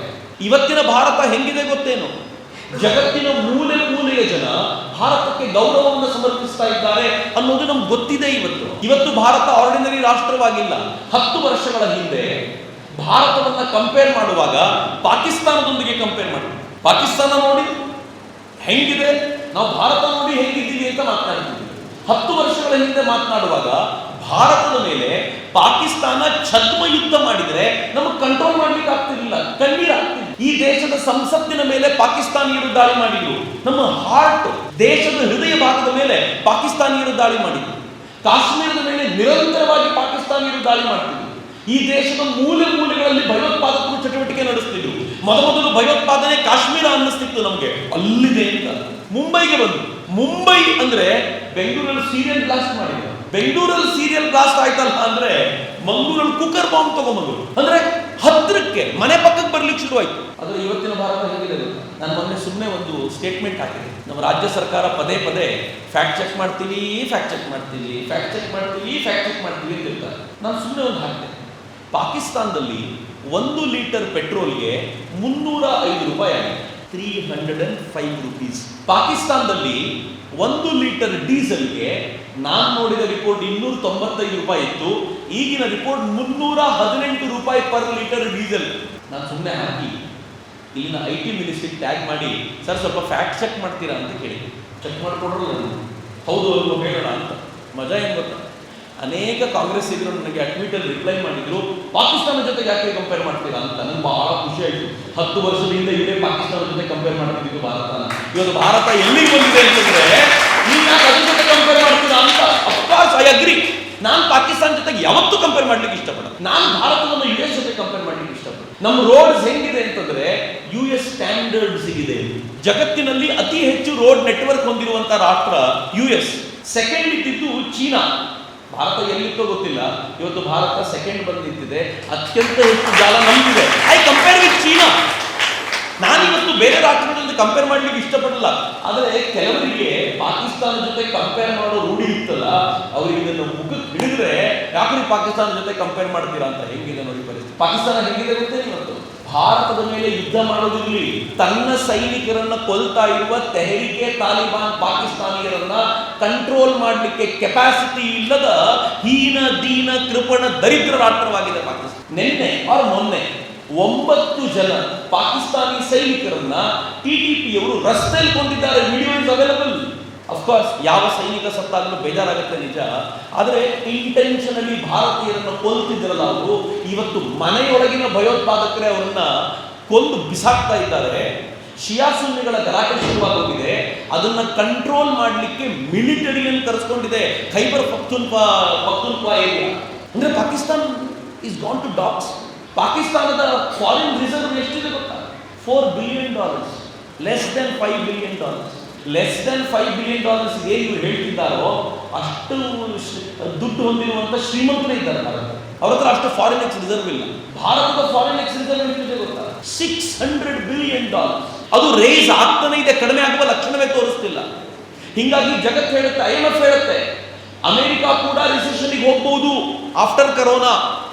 ರಿಸೆಷನ್ಗೆ ಹೋಗುವಂತ, ಬಿ ಪ್ರೌಡ್, ರಿಸೆಷನ್ಗೆ ಹೋಗುವಂತ 0 ಚಾನ್ಸಸ್ ಇರುವಂತ ಬಹುಶಃ ಏಕೈಕ ರಾಷ್ಟ್ರ ಭಾರತ ಮಾತ್ರ. ಅಷ್ಟು ಸ್ಟ್ರಾಂಗ್ ಆಗಿದೆ economy. We are fifth largest economy now. Fifth largest economy. And believe me, ಮುಂದಿನ ಬಾರಿ ಮೋದಿ ಬರ್ತಾರಲ್ಲ, ಅದಾದ 1 ವರ್ಷವೋ 2 ವರ್ಷದೊಳಗೋ Bharat third largest economy. Third ಅಂತೂ ಹೇಳಲ್ಲ, one of the 3 biggest economies ಅಲ್ಲ. Second we cannot say. ಭಾರತದ ಸ್ಪೀಡ್, ಭಾರತದ ವೇಗ ಅಷ್ಟು ನಡೀತಾ ಇದೆ. ಎಲ್ಲರೂ ಹೇಳ್ತಿದ್ರು ಭಾರತದ GDP ಕಡಿಮೆ ಆಗುತ್ತೆ ಈ ಬಾರಿ ಅಂತ. ಜಗತ್ತಿನಲ್ಲಿ ಅತ್ಯಂತ ಹೆಚ್ಚು GDP ರೆಕಾರ್ಡ್ ಮಾಡಿರೋದು ನಾವು, 7.8%. ಹೇಗದು ಸಾಧ್ಯ ಆಯಿತು ಅಂದ್ರೆ ಭಾರತೀಯರು ಎಂಗೇಜ್ ಆಗಿದ್ದಾರೆ. ಈ ದೇಶದ ಮಿಡ್ಲ್ ಕ್ಲಾಸ್ ಮತ್ತು upper middle class yearly 4.5 lakh ಅವ್ರದ್ದು ಪರ್ ಆನಮ್ ಇನ್ಕಮ್ ಇದ್ರೆ, ಕಳೆದ 2 ವರ್ಷದಲ್ಲಿ after corona it went up to 13 to 14 lakh rupees. ಆದಾಯ ಜಾಸ್ತಿ ಆಯಿತು. ಜನ ನಿಧಾನವಾಗಿ ಇನ್ವಾಲ್ವ್ ಆಗಲಿಕ್ಕೆ ಶುರು ಮಾಡಿದ್ದಾರೆ. ಇದರ ಅರ್ಥ ಏನು ಅಂತಂದ್ರೆ ಎಕನಾಮಿಕ್ ಆಕ್ಟಿವಿಟಿ ಭಾರತದಲ್ಲಿ ತೀವ್ರಗೊಳ್ತಾ ಇದೆ. ಹಂಗಂತ ಭಾರತ ಜಗತ್ತಿನ ಮುಂದೆ ಬೇಡಿಕೊಂಡು ನಿಲ್ಲುವ ಸ್ಥಿತಿಯಲ್ಲಿಲ್ಲ. ಚೀನಾದ ಎದುರಾಗಿ ಭಾರತ ತನ್ನ ಸೇನೆಯನ್ನು ನಿಲ್ಲಿಸಿದೆ. ಹೆಂಗೆ ನಿಲ್ಲಿಸಿದೆ ಅಂತಂದ್ರೆ, ಚೀನಾದ ರಸ್ತೆಗೆ ಪ್ಯಾರಲಲ್ ರೋಡ್ ಅನ್ನು ಮಾಡಿದೆ. ಗ್ಯಾಲ್ವಾನ್ ಕಣಿವೆ ಯುದ್ಧದ ಬಗ್ಗೆ ಇತ್ತೀಚೆಗೆ ಒಬ್ಬ ಸೈನಿಕ ಮುಖ್ಯಾಧಿಕಾರಿಗಳು ಒಂದು ಸುಂದರವಾಗಿರುವಂತಹ ಒಂದು ಟಾಕ್ ಕೊಟ್ಟಿದ್ರು. ಅವ್ರು ಹೇಳಿದ್ರು, ಚೀನಾ ನಮ್ಗೆ ಗೊತ್ತಿಲ್ಲದಂತೆ ಅಟ್ಯಾಕ್ ಮಾಡ್ಲಿಕ್ಕೆ ಟ್ರೈ ಮಾಡ್ತು, ರಾತ್ರಿ ಅಟ್ಯಾಕ್ ಮಾಡ್ತು. ನೆಕ್ಸ್ಟ್ ಟೈಮ್ ಅಟ್ಯಾಕ್ ಮಾಡುವಾಗ ನಮ್ಮ ಹತ್ರ ಜನ ಇರಲ್ಲ ಅನ್ಕೊಂಡಿದ್ರು. ನಾವು ಹೆಂಗ್ ಸರ್ಪ್ರೈಸ್ ಆಗಿ ಚೀನಾಕ್ಕಿಂತ ಹೆಚ್ಚಿನ ನಂಬರ್ ಅಲ್ಲಿ ನಿಲ್ಲಿಸ್ಬಿಟ್ವಿ ಅಂತಂದ್ರೆ ಚೀನಾ ಗಾಬರಿ ಆಗ್ಬಿಡ್ತು ಅಂತ. ಚೀನಾಗೆ ಯಾವತ್ತೂ ಗೊತ್ತಿರಲಿಲ್ಲ ಭಾರತ ಇಷ್ಟು ದೊಡ್ಡ ಸಂಖ್ಯೆಯೊಂದಿಗೆ ಬಂದ್ಬಿಡತ್ತೆ ಅಂತ. ಅದಕ್ಕೆ ಚೀನಾ ತೆಪ್ಪಗೆ ವಾಪಸ್ ಹೋಯಿತು. ಸಂಸತ್ ಅಧಿವೇಶನಕ್ಕೂ ಮುಂಚೆ ಅದೆಂಗೋ ಗೊತ್ತಿಲ್ಲ, ಡೆಲ್ಲಿಯಲ್ಲಿ ಸಂಸತ್ ಅಧಿವೇಶನ ನಡಿಬೇಕು, ಅಷ್ಟೊತ್ತಿಗೆ ಚೀನಾ ಯಾವುದಾದ್ರೂ ವಿಡಿಯೋ ರಿಲೀಸ್ ಮಾಡುತ್ತೆ. ಕಾಂಗ್ರೆಸ್ ಒಂದು ಅಸ್ತ್ರ ಕೊಡಬೇಕು ಅಂತ, ಏನು ರಿಲೇಷನ್ ಗೊತ್ತಿಲ್ಲ. ಇದು ಮೊದಲನೇ ಬಾರಿಗೆ ಗಾಲ್ವಾನ್ನಲ್ಲಿ ಗಲಾಟೆ ಆಯಿತು, ಕಾಂಗ್ರೆಸ್ ಅದರ ಗಲಾಟೆ ಅಲ್ಲಿ ಶುರು ಮಾಡಿತು.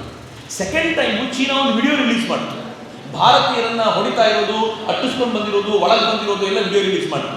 ಅದನ್ನು ತಗೊಂಡು ಗಲಾಟೆ ಮಾಡಬೇಕು ಅಂದ್ಕೊಂಡ್ರೆ ನಮ್ಮ ಆರ್ಮಿಯವರು ಇಷ್ಟು ದಿನ ಮುಚ್ಚಿಟ್ಟಿದ್ದ ಒಂದು ವಿಡಿಯೋ ತೋರಿಸಿದ್ರು, ಅದನ್ನ ಹೆಂಗೆ ಬಡಿತಾರೆ ಚೀನಾಕ್ಕೆ ಅಂತಂದ್ರೆ ನಂಗದು ನೋಡುವಾಗ ಬಹಳ ಹೆಮ್ಮೆ ಇದ್ದದು. ಶಬಾಷ್, ಚೀನಾಕ್ಕೆ 62 ನಂತರ ಸರಿಯಾಗಿ ಬಡಿಯೋದು ಸಿಕ್ತಲ್ಲ, ಬಡಿತ ಸಿಕ್ಕಿದೆ ಅಂತ. ಅಂದ್ರೆ ಭಾರತ ಬಡಿಯೋದಕ್ಕೆ ಬಂದಿದೆ. ಚೀನಿಯರು ಇಮ್ಯಾಜಿನ್ ಮಾಡ್ಕೊಳ್ತಿಲ್ಲ, ಅವ್ರಿಗೆ ಗಾಬರಿ ಆಗ್ತಿದೆ. ಯಾಕೆಂದ್ರೆ ಮೌಂಟೇನ್ ಬಹಳ ಗಂಭೀರವಾಗಿರುವಂತ ವಿಚಾರ. ಮೌಂಟೇನ್ ವಾರ್ಫೇರ್ನಲ್ಲಿ, ಅದರಲ್ಲೂ ಮಂಜು ಮುಸುಕಿದ ಬೆಟ್ಟಗಳ ಮೇಲೆ ಜಗತ್ತಿನ ಬೆಸ್ಟ್ ವಾರಿಯರ್ಸ್ ಅಂತ ಯಾರಾದ್ರೂ ಇದ್ರೆ ಅದು ಭಾರತೀಯ ಸೈನಿಕರು ಮಾತ್ರ. ನಮಗೆ ಯಾವುದೂ ಕಡಿಮೆ ಇಲ್ಲ. ನಮ್ಮ ಹತ್ರ ರಫೇಲ್ಗಳಿವೆ. ಎಂಥ ಯುದ್ಧವನ್ನು ಕೂಡ ರಫೇಲ್ ಬಗ್ಗೆ ಹೇಳ್ತಿದ್ರಲ್ಲ, ಬಾಲಾಕೋಟಿಗೆ ಮಿರೇಜ್ ಹೋಗ್ಬೇಕಾಯ್ತು, ರಫೇಲ್ ಇದ್ದಿದ್ರೆ ಹೋಗ್ಬೇಕಾದ ಅಗತ್ಯವೇ ಬರ್ತಿರ್ಲಿಲ್ಲ. ಭಾರತದ ಬಾರ್ಡರ್ ನಿಂತುಕೊಂಡೇ ಪಾಕಿಸ್ತಾನವನ್ನು ಉಡಾಯಿಸಬಹುದಾಗಿತ್ತು ಅಂತ. ಆ ಕ್ವಾಲಿಟಿಗೆ ರಫೇಲ್ ಇಟ್ಟುಕೊಂಡಿದ್ದೀವಿ ನಾವು. ನಮ್ಮ ಹತ್ರ ಇವತ್ತು ಹೇಗಿದೆ ಅಂತಂದ್ರೆ ಇಂಡಿಜಿನಸ್, ಅಂದ್ರೆ ಭಾರತೀಯರೇ ತಯಾರಿಸಿರುವಂತಹ ಬುಲೆಟ್ ಪ್ರೂಫ್ ಜಾಕೆಟ್ಗಳಿವೆ. ನಮ್ಮ ಹತ್ರ ಇವತ್ತು ಭಾರತೀಯರೇ ತಯಾರಿಸ್ತಾ ಇರುವಂತ ಡ್ರೋನ್ಗಳಿವೆ. ಡ್ರೋನ್ಗಳಂದ್ರೆ ಅನ್ಮ್ಯಾನ್ಡ್ ಏರಿಯಲ್ ವೆಹಿಕಲ್ಗಳನ್ನ ಭಾರತೀಯರೇ ತಯಾರು ಮಾಡ್ತಿದ್ದಾರೆ. 10,000 ಕೋಟಿ ರೂಪಾಯಿ ಮೌಲ್ಯದ ಡ್ರೋನ್ಗಳನ್ನ ಖರೀದಿ ಮಾಡಲಿಕ್ಕೆ ಭಾರತ ಆರ್ಡರ್ ಕೊಟ್ಟಿದೆ. ಅಂದ್ರೆ ಭಾರತೀಯ ಸೇನೆ ಇವತ್ತು ಚೀನಾದ ಮುಂದೆ 1962 ನೆನ್ಪಿಟ್ಕೊಳ್ಳಿ ಅಂತ ನಾವು ಹೇಳಲ್ಲ, ಉಲ್ಟಾ ಹೇಳುತ್ತೆ. 1962ಗೂ 2020ಗೂ ಬಹಳ ಡಿಫರೆನ್ಸ್ ಇದೆ. ಆಗ ನೆಹರು ಇದ್ರು, ಈಗ ಮೋದಿ ಇದ್ದಾರೆ ಅಂತ ಹೇಳುವ ಮಟ್ಟಿಗೆ ಭಾರತ ನಿರ್ಮಾಣ. ಇದು ಹೆಮ್ಮೆ ಪಡಬೇಕಾಗಿರುವಂತ ಸಂಗತಿ. ನೀವು ಎಕನಾಮಿಕಲ್ ಫೀಲ್ಡ್ ಅಲ್ಲಿ ನಾವು ಮುಂದಕ್ಕೆ ಹೋದ್ವಿ, ನಾವು ಇವತ್ತು ರಕ್ಷಣಾ ಇಲಾಖೆಯಲ್ಲಿ ಮುಂದಕ್ಕೆ ಹೋಗಿದ್ದೀವಿ. ನಾವು ವಿದೇಶಾಂಗ ನೀತಿ ನಮ್ದು ಹೆಂಗಿದೆ ಅಂತಂದ್ರೆ ಜಗತ್ತಿನ ಮುಂದೆ ತಲೆ ತಗ್ಗಿಸಿ ನಿಲ್ಲುವಂತ ವಿದೇಶಾಂಗ ನೀತಿ ಅಲ್ಲ. ಮೋದಿ ಪ್ರಧಾನಿ ಆದ ಸ್ವಲ್ಪ ದಿನದಲ್ಲೇ ಅವ್ರನ್ನು ಕೇಳಿದ್ರು, ನೀವು ವಿದೇಶಾಂಗ ನೀತಿ ಹೆಂಗಿರುತ್ತೆ? ಮೋದಿ ಬಹಳ ಒಳ್ಳೆ ಮಾತನ್ನು ಹೇಳಿದ್ರು. ಏನು ಹೇಳಿದ್ರು ಅಂತಂದ್ರೆ, ನಮ್ಮ ವಿದೇಶಾಂಗ ನೀತಿ ನಾವು ಕೆಳಗೆ ನೋಡೋದು ಅಲ್ಲ, ಅಥವಾ ಎದುರಾಳಿಗಳು ನಮ್ಮ ಮೇಲಕ್ಕೆ ನೋಡಬೇಕು ಅಂತ ಅಪೇಕ್ಷೆ ಅಲ್ಲ. ಯಾರೇ ಇರಲಿ ಅವರು ಕಣ್ಣಿಟ್ಟು ನೋಡುವಂತ ವಿದೇಶಾಂಗ ನೀತಿ. ಪ್ರಾಮಾಣಿಕವಾಗಿ ಹೇಳಿ, ಇವತ್ತು ಯಾರ ಕಣ್ಣಲ್ಲಿ ನಾವು ಕಣ್ಣಿಟ್ಟು ನೋಡ್ತೀವಿ? ಚೀನಾದ ಕಣ್ಣಲ್ಲಿ ಕಣ್ಣಿಟ್ಟು ನೋಡ್ತಾ ಇಲ್ವಾ? ರಷ್ಯಾದ ಕಣ್ಣಲ್ಲಿ ಕಣ್ಣಿಟ್ಟು ನೋಡ್ತಾ ಇಲ್ವಾ? ಇಂಗ್ಲೆಂಡಿನ ಕಣ್ಣಲ್ಲಿ ಕಣ್ಣಿಟ್ಟು ನೋಡ್ತಾ ಇಲ್ವಾ? ಇಂಗ್ಲೆಂಡಿಗಂತೂ ಎಲ್ಲಿವರೆಗೂ ಹೆದರಿಸ್ಬಿಟ್ಟಿದೀವಿ ಅಂತಂದ್ರೆ, ಇತ್ತೀಚೆಗೆ ಇಂಗ್ಲೆಂಡ್ ಸ್ವಲ್ಪ ಏನೋ ತರಲೆ ಮಾಡ್ತು ಅಂತ ಭಾರತ ಹೇಳ್ತು, ನೋಡು ನನ್ನ ದೇಶದಿಂದ ಓಡೋಗಿರೋನ್ನೆಲ್ಲ ಇಟ್ಟುಕೊಂಡು ಕಾಪಾಡಿ ನೀನು ಭಾರತದೊಂದಿಗೆ ವ್ಯಾಪಾರ ಮಾಡಬೇಕು ಅಂತ ಹೇಳುವಂತ ದ್ವಿಮುಖ ನೀತಿ ನಡೆಯಲ್ಲ, ನನಗೇನಾಗಬೇಕು ಅದನ್ನು ನೀನು ಮಾಡಲೇಬೇಕು ಎನ್ನುವಂತ ಎಚ್ಚರಿಕೆಯ ಸಂದೇಶವನ್ನ ಇಂಗ್ಲೆಂಡಿಗೆ ಕೊಡೋದಿದೆಯಲ್ಲ, ಭಾರತಕ್ಕೆ ಸಾಧ್ಯ ಇವತ್ತು. ಭಾರತ ಆರ್ಡಿನರಿ ಆಗಿಲ್ಲ. ಈ ದೇಶದ ಪ್ರಧಾನಿಯನ್ನ ಅಮೆರಿಕಾದ ಅಧ್ಯಕ್ಷ ರೆಡ್ ಕಾರ್ಪೆಟ್ ವೆಲ್ಕಮ್ ಕೊಟ್ಟು ಸ್ಟೇಟ್ ವಿಸಿಟ್ಗೆ ಕರೀತಾರೆ. ಸ್ಟೇಟ್ ವಿಸಿಟ್ಗೆ ಕರೆಯೋದು ಅಂತಂದ್ರೆ 4 ರಿಂದ 5 ದಿನಗಳ ಕಂಪಲ್ಸರಿ ಪ್ರೋಗ್ರಾಮ್ ಅದು. ಅವ್ರನ್ನ ತಮ್ಮ ಗೆಸ್ಟ್ ಹೌಸ್ಗೆ ಉಳ್ಕೊಳ್ಳಿಕ್ಕೆ ಅವ್ರು ರಿಕ್ವೆಸ್ಟ್ ಮಾಡ್ತಾರೆ. ಅವತ್ತಿನ ದಿನ ಅವ್ರು ಬಂದಾಗ ಗ್ರ್ಯಾಂಡ್ ವೆಲ್ಕಮ್ ಕೊಡಲಾಗುತ್ತೆ. ಪೆನ್ಸಿಲ್ವೇನಿಯಾ ಸ್ಟ್ರೀಟ್ ನಲ್ಲಿ 5 ದಿನಗಳ ಭಾರತದ ಧ್ವಜ ಹಾರಾಡುವಂತ ವ್ಯವಸ್ಥೆ ನಿರ್ಮಾಣ ಆಗುತ್ತೆ. ಕೊನೆಗೆ ಈ ದೇಶದ ಪ್ರಧಾನಿಗೆ, ಎಲ್ರಿಗೂ ಕೊಡಬೇಕು ಅಂತಿಲ್ಲ, ಬಟ್ ಈ ದೇಶದ ಪ್ರಧಾನಿಗೆ ಜಂಟಿ ಸದನವನ್ನು ಉದ್ದೇಶಿಸಿ ಮಾತನಾಡುವಂತ ಅವಕಾಶ 2ನೇ ಬಾರಿಗೆ ಕೊಡಲಾಗುತ್ತೆ. ಮತ್ತು ಮೋದಿಯ ಭಾಷಣ ಇತ್ತಲ್ಲ, ನಾನು ಅನ್ಕೊಂಡ್ರೆ ಸ್ವಲ್ಪ ಬೋರ್ ಆಗಿರ್ಬೋದು ಜನರಿಗೆ ಕಳೆದ ವರ್ಷಕ್ಕಿಂತ ಈ ಬಾರಿಗಿಂತ. ಆದರೆ ಹಿಂದಿನ ವರ್ಷಕ್ಕಿಂತ ಈ ಬಾರಿ ಹೆಚ್ಚು ಕ್ಲಾಪ್ಸು, ಹೆಚ್ಚು ಸ್ಟ್ಯಾಂಡಿಂಗ್ ಓವೇಷನ್ ಮೋದಿಗೆ ಸಿಗುತ್ತೆ ಅಂತಂದ್ರೆ ಬಿಲ್ಡ್ ಮಾಡಿರುವಂತ ಭಾರತ ಹೆಂಗಿರ್ಬೋದು ಲೆಕ್ಕ. ಭಾರತ ಆರ್ಡಿನರಿ ಅಲ್ಲ. ಇಷ್ಟೆಲ್ಲ ಹೇಳುವಾಗ ನಮ್ಮ ಜನ ಹೇಳ್ತಾರೆ, ಆಯ್ತಪ್ಪ ಎಲ್ಲ ದೊಡ್ಡದೇ ಆಯ್ತು, ನಮ್ಗೇನು ಮಾಡಿದ್ರು? ನಾವು ಅದು ಇದೆ ನಮ್ಗೇನು ಮಾಡಿದ್ರು? ಸತ್ಯ ಹೇಳಲಿ, ನಾನು ಎಲ್ರಿಗೂ ತಮಾಷೆ ಮಾಡ್ತಿರ್ತೀನಿ. ಮೋದಿ ನಿನಗೇನಾದರೂ ಮಾಡಿದ್ರ ಅಂತ ಪ್ರತ್ಯಕ್ಷವಾಗಿ ಕೇಳಿದ್ರೆ, ಮೋದಿಯ ಯೋಜನೆಗಳಲ್ಲಿ ಆಲ್ಮೋಸ್ಟ್ 0 ಫಲವನ್ನು ಪಡೆದಿರೋದು ನಾನು. ಯಾವ ಯೋಜನೆ ಇಲ್ಲ. ನನ್ನ ತಂದೆ ಗವರ್ಮೆಂಟ್ ಟೀಚರ್ ಆಗಿದ್ದರಿಂದ BPL ಕಾರ್ಡ್ ಇಲ್ಲ ಮನೆ, ಹೀಗಾಗಿ ನಮ್ಮ ಹತ್ರ ಏನೂ ಇಲ್ಲ, ಸರ್ಕಾರದಿಂದ ಯಾವ ಸವಲತ್ತು ಇಲ್ಲ. ಒಂದೇ ಒಂದು ಸವಲತ್ತು ನಾನು ಪಡೆದಿರೋದು ಏನು ಅಂತಂದ್ರೆ, ನನ್ನ ಮಿತ್ರನೊಬ್ಬನ ಗಲಾಟೆಯಿಂದಾಗಿ, ಒಂದು ಬ್ಯಾಂಕಲ್ಲೇ ಇರ್ತಾನೆ, ಆ ಗಲಾಟೆಯಿಂದಾಗಿ ಒಂದು ಅಟಲ್ ಪೆನ್ಷನ್ ಯೋಜನಾ. ಅವನಿಗೆ ಏನು ಹೇಳ್ದ ಅಂತಂದ್ರೆ, ಈಗೆಲ್ಲ ತುಂಬಾ ಓಡಾಡ್ತಿರ್ತೀಯ, ಆಮೇಲೆ ನಿನ್ನ ಜೊತೆಲಿ ಯಾರೂ ಇಲ್ಲದೆ ಹೋದಾಗ ತಿಂಗಳಿಗೆ 1,000 ರೂಪಾಯಿ ಬರುತ್ತೆ, 60 ವರ್ಷ ಆದ್ಮೇಲೆ, ಅದಕ್ಕೋಸ್ಕರ ಕಟ್ಟು ಅಂತ. ಅಟಲ್ ಪೆನ್ಷನ್ ಯೋಜನಾದ ಒಂದು ಭಾಗ ಬಿಟ್ಟರೆ ನನ್ಗೆ ಇನ್ಯಾವ ಯೋಜನೆಯೂ ಇಲ್ಲ. ಆದ್ರೆ ಮೋದಿ ನಿಮ್ಗೆ ಏನಾದ್ರು ಕೊಟ್ಟಿದ್ದಾನ ಅಂತ ನಾನು ಯಾರಾದ್ರೂ ಕೇಳಿದ್ರೆ ನಿಮ್ಮೆಲ್ಲರಿಗಿಂತ ಜಾಸ್ತಿ ಕೊಟ್ಟಿದ್ದಾರೆ. ನನಗೆ ಏನ್ ಕೊಟ್ಟಿದ್ದಾರೆ ಅಂತಂದ್ರೆ, ಜಗತ್ತಿನ ಯಾವುದೇ ವ್ಯಕ್ತಿಯ ಮುಂದೆ ನಾನು ಹೋಗಿ ನಿಂತಾಗಲೂ ತಲೆ ತಗ್ಗಿಸಬೇಕಾದ ಅಗತ್ಯ ಇಲ್ಲ, ನಾನು ಇಂಡಿಯನ್ ಕನ್ನಡ ಅಂತ ಎತ್ತಿ ನಿಲ್ಲೋದಾಗಿರುವಂತ ವಾತಾವರಣ ರೂಢಿಸಿಕೊಟ್ಟಲ್ಲ. Who gave it to me? Narendra ಮೋದಿಯೇ. ಇವತ್ತು ನಾನು ಇಷ್ಟು ಮಾತಾಡ್ತಿದ್ದೀನಿ ಅಂತಂದ್ರೆ, ಇಷ್ಟು ಹೆಮ್ಮೆಯಿಂದ ಮಾತಾಡ್ತಿದ್ದೀನಿ ನನ್ನ ಭಾರತದ ಬಗ್ಗೆ ಅಂತಂದ್ರೆ, ನನ್ನ ರಾಷ್ಟ್ರದ ಕುರಿತಂತ ಈ ಗೌರವ ಇದೆ ಅಂತಾದ್ರೆ, it's because of that man. ಈ ಮಾತು ಚೆನ್ನಾಗಿದೆ, because of that man, only that man can. ನಾನು ಹೇಳೋದಲ್ಲ ಇದು. ಇಸ್ರೋದ ಅಧ್ಯಕ್ಷ ಅವರನ್ನ ಕೇಳ್ತಾರೆ, ಕೇಳ್ಬಿಟ್ಟು ಅವ್ರಿಗೆ ಏನು ಕೇಳಿದ್ರು ಅಂತಂದ್ರೆ, ಶಿವಶಕ್ತಿ ಅನ್ನೋ ಹೆಸರು ಏನು ಅಂತ ಕೇಳಿದಾಗ ಅವ್ರು ಹೇಳ್ತಾರೆ, ಶಿವ ಅನ್ನೋದು ಅದು ಒಂದು ಡೈನಮೋ ಇದ್ದಂತೆ, ಶಕ್ತಿ ಅನ್ನೋದ್ರಿಂದ ಹೊರಗೆ ಬರುವಂಥ ಎನರ್ಜಿ. ಇವೆರಡೂ ಪಾಯಿಂಟ್, ಮ್ಯಾಸ್ಕ್ಯುಲೈನ್ ಮತ್ತು ಫೆಮಿನೈನ್ ಎರಡೂ ಪಾಯಿಂಟ್ ಅನ್ನ ಅಲ್ಲಿ ಹೆಸರಿಸಿದ್ರು Modi. You know what is it? Only that man can think like that. Modi ಮಾತ್ರ ಅವ್ರಿಗೆ ಯೋಚನೆ ಮಾಡಬಲ್ಲರು ಅಂತ ಒಬ್ಬ ಸೈಂಟಿಸ್ಟ್ ಹೇಳ. ಸರಿ, ಇಷ್ಟಾದರೂ ಸುಮ್ಮನೆ ಇದ್ರ ಆಯುಷ್ಮಾನ್ ಕಾರ್ಡ್ಗಳ ಮೂಲಕ ಬಡವರ ವರ್ಗದಲ್ಲಿ ಹಾಸ್ಪಿಟಲ್ಗೆ ಕರ್ಕೊಂಡು ಬಂದರು, ಜನ್ಧನ್ ಯೋಜನಾ ಮೂಲಕ ಈ ದೇಶದ ಕೋಟ್ಯಂತರ ಜನರನ್ನ ಬ್ಯಾಂಕಿಗೆ ಕರ್ಕೊಂಡು ಬಂದರು, ಇನ್ಕ್ಲೂಸಿವ್ ಬ್ಯಾಂಕಿಂಗ್ ಯೋಚನೆ ಇರಲಿಲ್ಲ ಯಾರಿಗೂ, ಬ್ಯಾಂಕಿಗೆ ಕರ್ಕೊಂಡು ಬಂದರು. ಆ ಡಿಜಿಟಲ್ ಪೇಮೆಂಟ್ ಶುರು ಮಾಡಿಸಿದ್ರು. ಎಲ್ಲಿವರೆಗೂ ಡಿಜಿಟಲ್ ಪೇಮೆಂಟ್? ಪಿ ಚಿದಂಬರಂ ಆಡ್ಕೊಂಡಿದ್ರು, ಸಂಸತ್ನಲ್ಲಿ ನಿಂತ್ಕೊಂಡು ಆಡ್ಕೊಂಡಿದ್ರು. ಭಾರತೀಯರಿಗೆ ಬ್ಯಾಂಕಿಂಗ್ ಬರುತ್ತೆ, ಮೊಬೈಲ್ ಬ್ಯಾಂಕಿಂಗ್ ಬರುತ್ತಾ? ಬ್ಯಾಂಕಿಗೆ ಗೊತ್ತಿಲ್ಲ ಅವ್ರಿಗೆ. ಇಂಟರ್ನೆಟ್ ಎಲ್ಲಿಂದ ಕೊಡ್ತೀರಾ? ಮೊಬೈಲ್ ಎಲ್ಲಿಂದ ಕೊಡ್ತೀರಾ? ಇವ್ರ ಹತ್ರ ಬ್ಯಾಂಕಿಂಗ್ ಮಾಡಿಸ್ತೀರಾ? ತರಕಾರಿ ಅಂಗಡಿಲಿ ಕೂತಿರುವಂತ ತರಕಾರಿ ಹೆಣ್ಮಗಳು ಅವಳು QR ಕೋಡ್ ತೋರಿಸಿ ದುಡ್ಡು ತಗೊಳ್ತಾಳ, ಅವಳಿಗೆ ಮೊಬೈಲ್ ಹ್ಯಾಂಡಲ್ ಮಾಡ್ಲಿಕ್ಕೆ ಬರುತ್ತಾ ಅಂತ ಆಡ್ಕೊಂಡಿದ್ದ. ಅವತ್ತು ಸುಮ್ಮನೆ ಇದ್ರು ನರೇಂದ್ರ ಮೋದಿ. ಮಜಾ ಏನು ಗೊತ್ತೇ? ಕಳೆದ ಆಗಸ್ಟ್ ತಿಂಗಳಲ್ಲಿ ಭಾರತದ ಒಟ್ಟು ವಹಿವಾಟು, ಡಿಜಿಟಲ್ ವಹಿವಾಟು 15.5 ಲಕ್ಷ ಕೋಟಿ ರೂಪಾಯಿ, 1,000 ಕೋಟಿ transactions, 10.4 billion transactions, 15.4 lakh crores transaction ಆಗಿರೋ ದುಡ್ಡು. ಯಾರು ಮಾಡ್ತಿರೋದು? ತುಂಬಾ ದೊಡ್ಡ ಶ್ರೀಮಂತರು ಅವರು ಟ್ರಾನ್ಸಾಕ್ಷನ್ ಮಾಡ್ತಿಲ್ಲದೆ ಇರ್ಬೋದು, ಫುಟ್ ಪ್ರಿಂಟ್ ಗೊತ್ತಾಗುತ್ತೆ ಅಂತ, ನೋಟ್ ಹೆಂಗೆ ಹೋಗಿದೆ ಅಂತ ಗೊತ್ತಾಗುತ್ತೆ ಅಂತ. ಆದರೆ ಬಡವರು 100% ಇದೇ ಟ್ರಾನ್ಸಾಕ್ಷನ್ ಮಾಡ್ತಿರೋದು. ನಾನು ತಮಾಷೆ ಮಾಡ್ತಿದ್ದೆ, ಆ್ಯಂಡ್ ಟ್ರೂ ಟು ಏನಂದ್ರೆ, ನಮ್ಮ ಮನೆಗೆ ಬಸವಣ್ಣ ತಗೊಂಡಿದ್ದ ಬೆಂಗಳೂರಿನಲ್ಲಿ. ಬಸವಣ್ಣ ಗೊತ್ತಲ್ಲ, ಜೊತೆಲಿ ಒಬ್ಬ ವ್ಯಕ್ತಿ ಬರ್ತಾನೆ.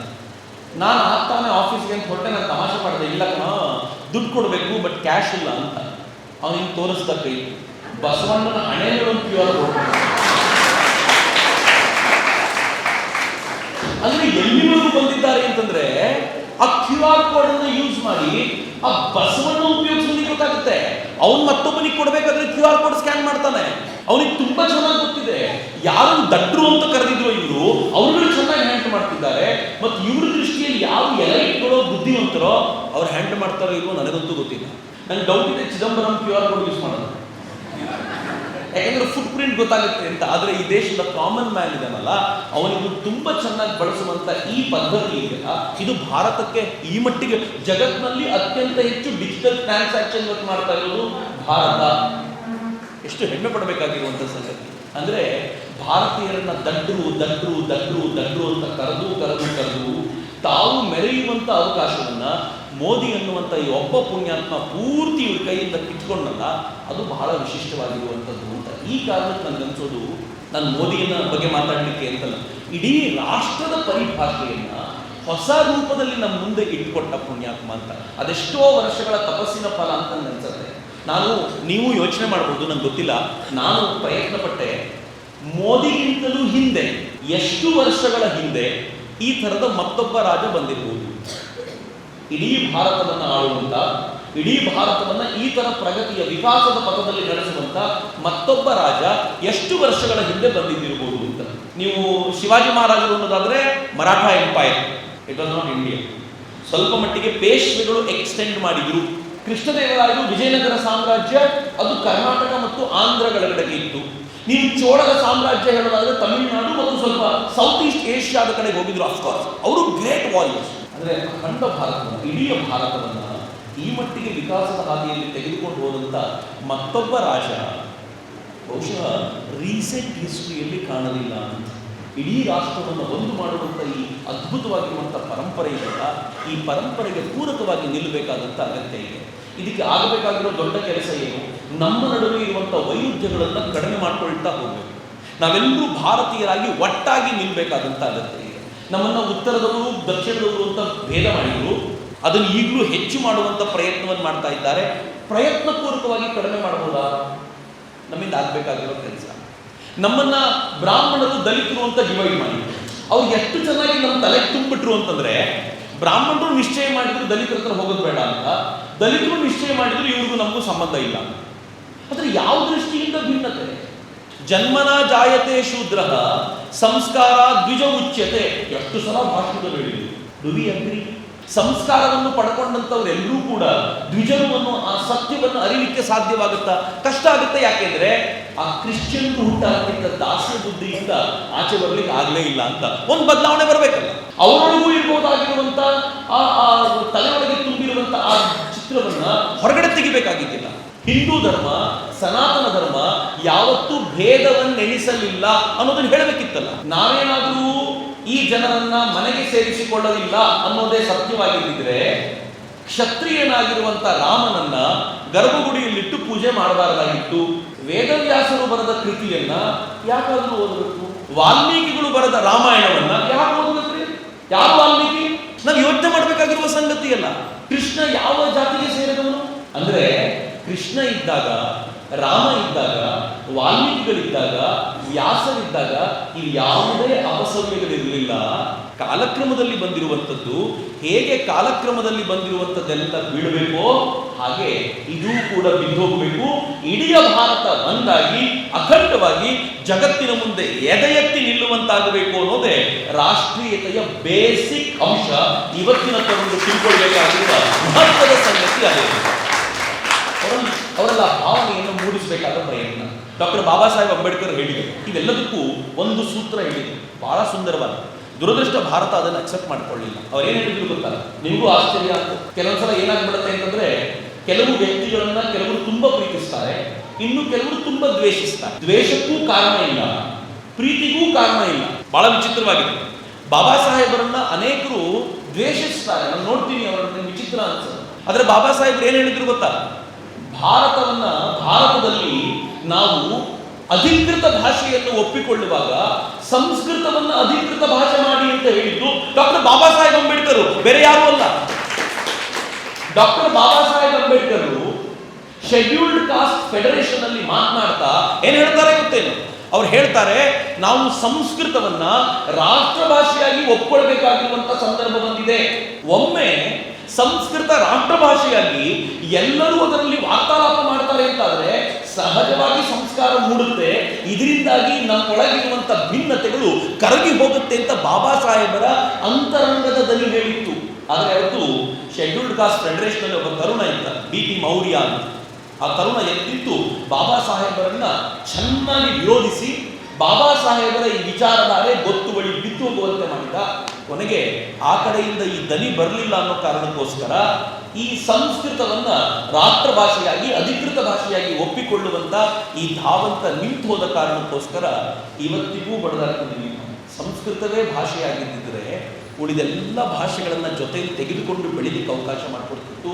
ಜೊತೆಗೆ ಭಾರತೀಯ ಪರಂಪರೆ ಮತ್ತು ಮೌಲ್ಯಗಳನ್ನ ಮೂಲದಲ್ಲಿ ಅಧ್ಯಯನ ಮಾಡುವ ಕೋಟ್ಯಂತರ ಜನ ಸಿದ್ಧರಾಗಿದ್ದರೆ ಇವತ್ತಿನ ರಾಷ್ಟ್ರೀಯತೆಯ ಕಲ್ಪನೆಯೇ ಭಿನ್ನವಾಗಿರ್ತಿತ್ತು. ಅದರ ಪ್ರಾಮಾಣಿಕವಾಗಿ ಹೇಳಿ, ಎಷ್ಟು ಜನಕ್ಕೆ ನಮ್ಮಲ್ಲೇ ಸಂಸ್ಕೃತ ಜನಗಣತಿಗೆ ಬಂದಾಗ ಎಷ್ಟು ಜನ ನಮ್ಮಲ್ಲೇ ನನಗೆ ಇಂಗ್ಲಿಷ್ ಗೊತ್ತು, ಹಿಂದಿ ಗೊತ್ತು, ಕನ್ನಡ ಗೊತ್ತು, ಸಂಸ್ಕೃತ ಗೊತ್ತು ಅಂತ ಹೇಳೋದಕ್ಕೆ ಹೋಗಿ ನಂಗೆ ವಯಸ್ಸಾಯಿತು, ನನ್ನ ಮಗನಿಗೆ ನಾನು ಕೊನೆ ಪಕ್ಷ ಸಂಸ್ಕೃತ ಮಾತನಾಡುವಷ್ಟಾದರೂ ಕಲಿಸುವಂಥ ಪ್ರಯತ್ನ ಮಾಡ್ತೀನಿ ಅಂತ ಸಂಸ್ಕೃತ ಭಾರತಿಗೋ ಮಠದವರೇ ನಡೆಸುವಂಥ ಗುರುಕುಲದಲ್ಲಿ ಕೆಲವು ದಿನಗಳ ಕಾಲ ಕ್ರ್ಯಾಶ್ ಕೋರ್ಸ್ಗೋ, ಜರ್ಮನಿ ಕಳಿಸ್ತೀವಿ ಕ್ರ್ಯಾಶ್ ಕೋರ್ಸ್ ಕಳಿಸ್ತೀವಿ, ಫ್ರೆಂಚ್ ಕಲೀಲಿಕ್ಕೆ ಕ್ರ್ಯಾಶ್ ಕೋರ್ಸ್ ಕಲಿಸ್ಕೊಡ್ತೀವಿ.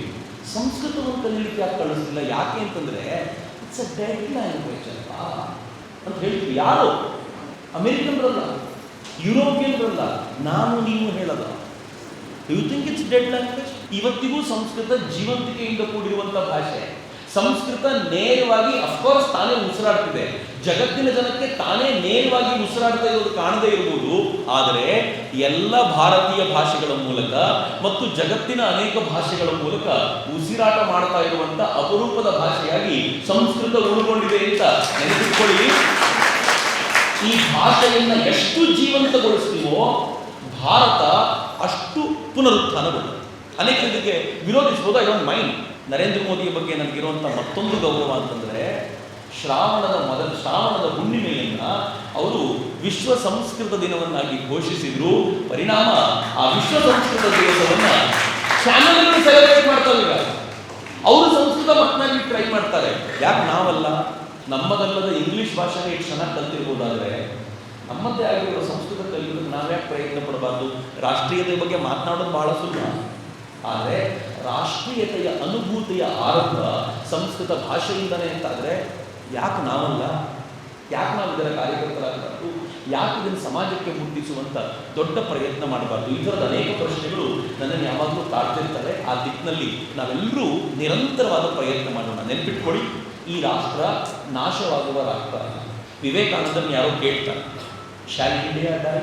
ನಾನು ಮೊದಲನೇ ಬಾರಿ ಟೈಟಲ್ ನೋಡ್ತಾ ಇರೋ ಟೆನ್ಸ್ಡ್, ಕಾಲೆಲ್ಲ ನಡುಕ. ಸ್ವಾಮೀಜಿ ಏನು ಹೇಳ್ಬಿಡ್ತಾರಪ್ಪ ಅಂತ. ಎಸ್, ಇಂಡಿಯಾ ಶಾಲ್ ಡೈ ಅಂದ್ಬಿಟ್ರೆ ಏನು ಹೇಳೋದು? ಸ್ವಾಮೀಜಿ ಮಾತನಾಡಿ ಅಷ್ಟು ವಿಶ್ವಾಸ ಇರಿಸಿದೀವಿ ಅಂತ ನಾನು ನಿಧಾನ ಓದ್ತಾ ಹೋದೆ. Swamiji no, India shall never die. ಯಾಕೆ ರೀಸನ್ ಏನು ಕೊಡ್ತಾರೆ ಗೊತ್ತಾ? ಭಾರತ ನಾಶವಾದರೆ ಜಗತ್ತು ನಾಶವಾಗುತ್ತೆ. ತನ್ನ ಸೃಷ್ಟಿಯನ್ನು ಭಗವಂತ ಉಳಿಸ್ಕೊಳ್ಬೇಕು ಅಂದ್ರೆ ಭಾರತವನ್ನು ಉಳಿಸಲೇಬೇಕು. ಅದಕ್ಕೆ ಇಂಡಿಯಾ ನಾಶ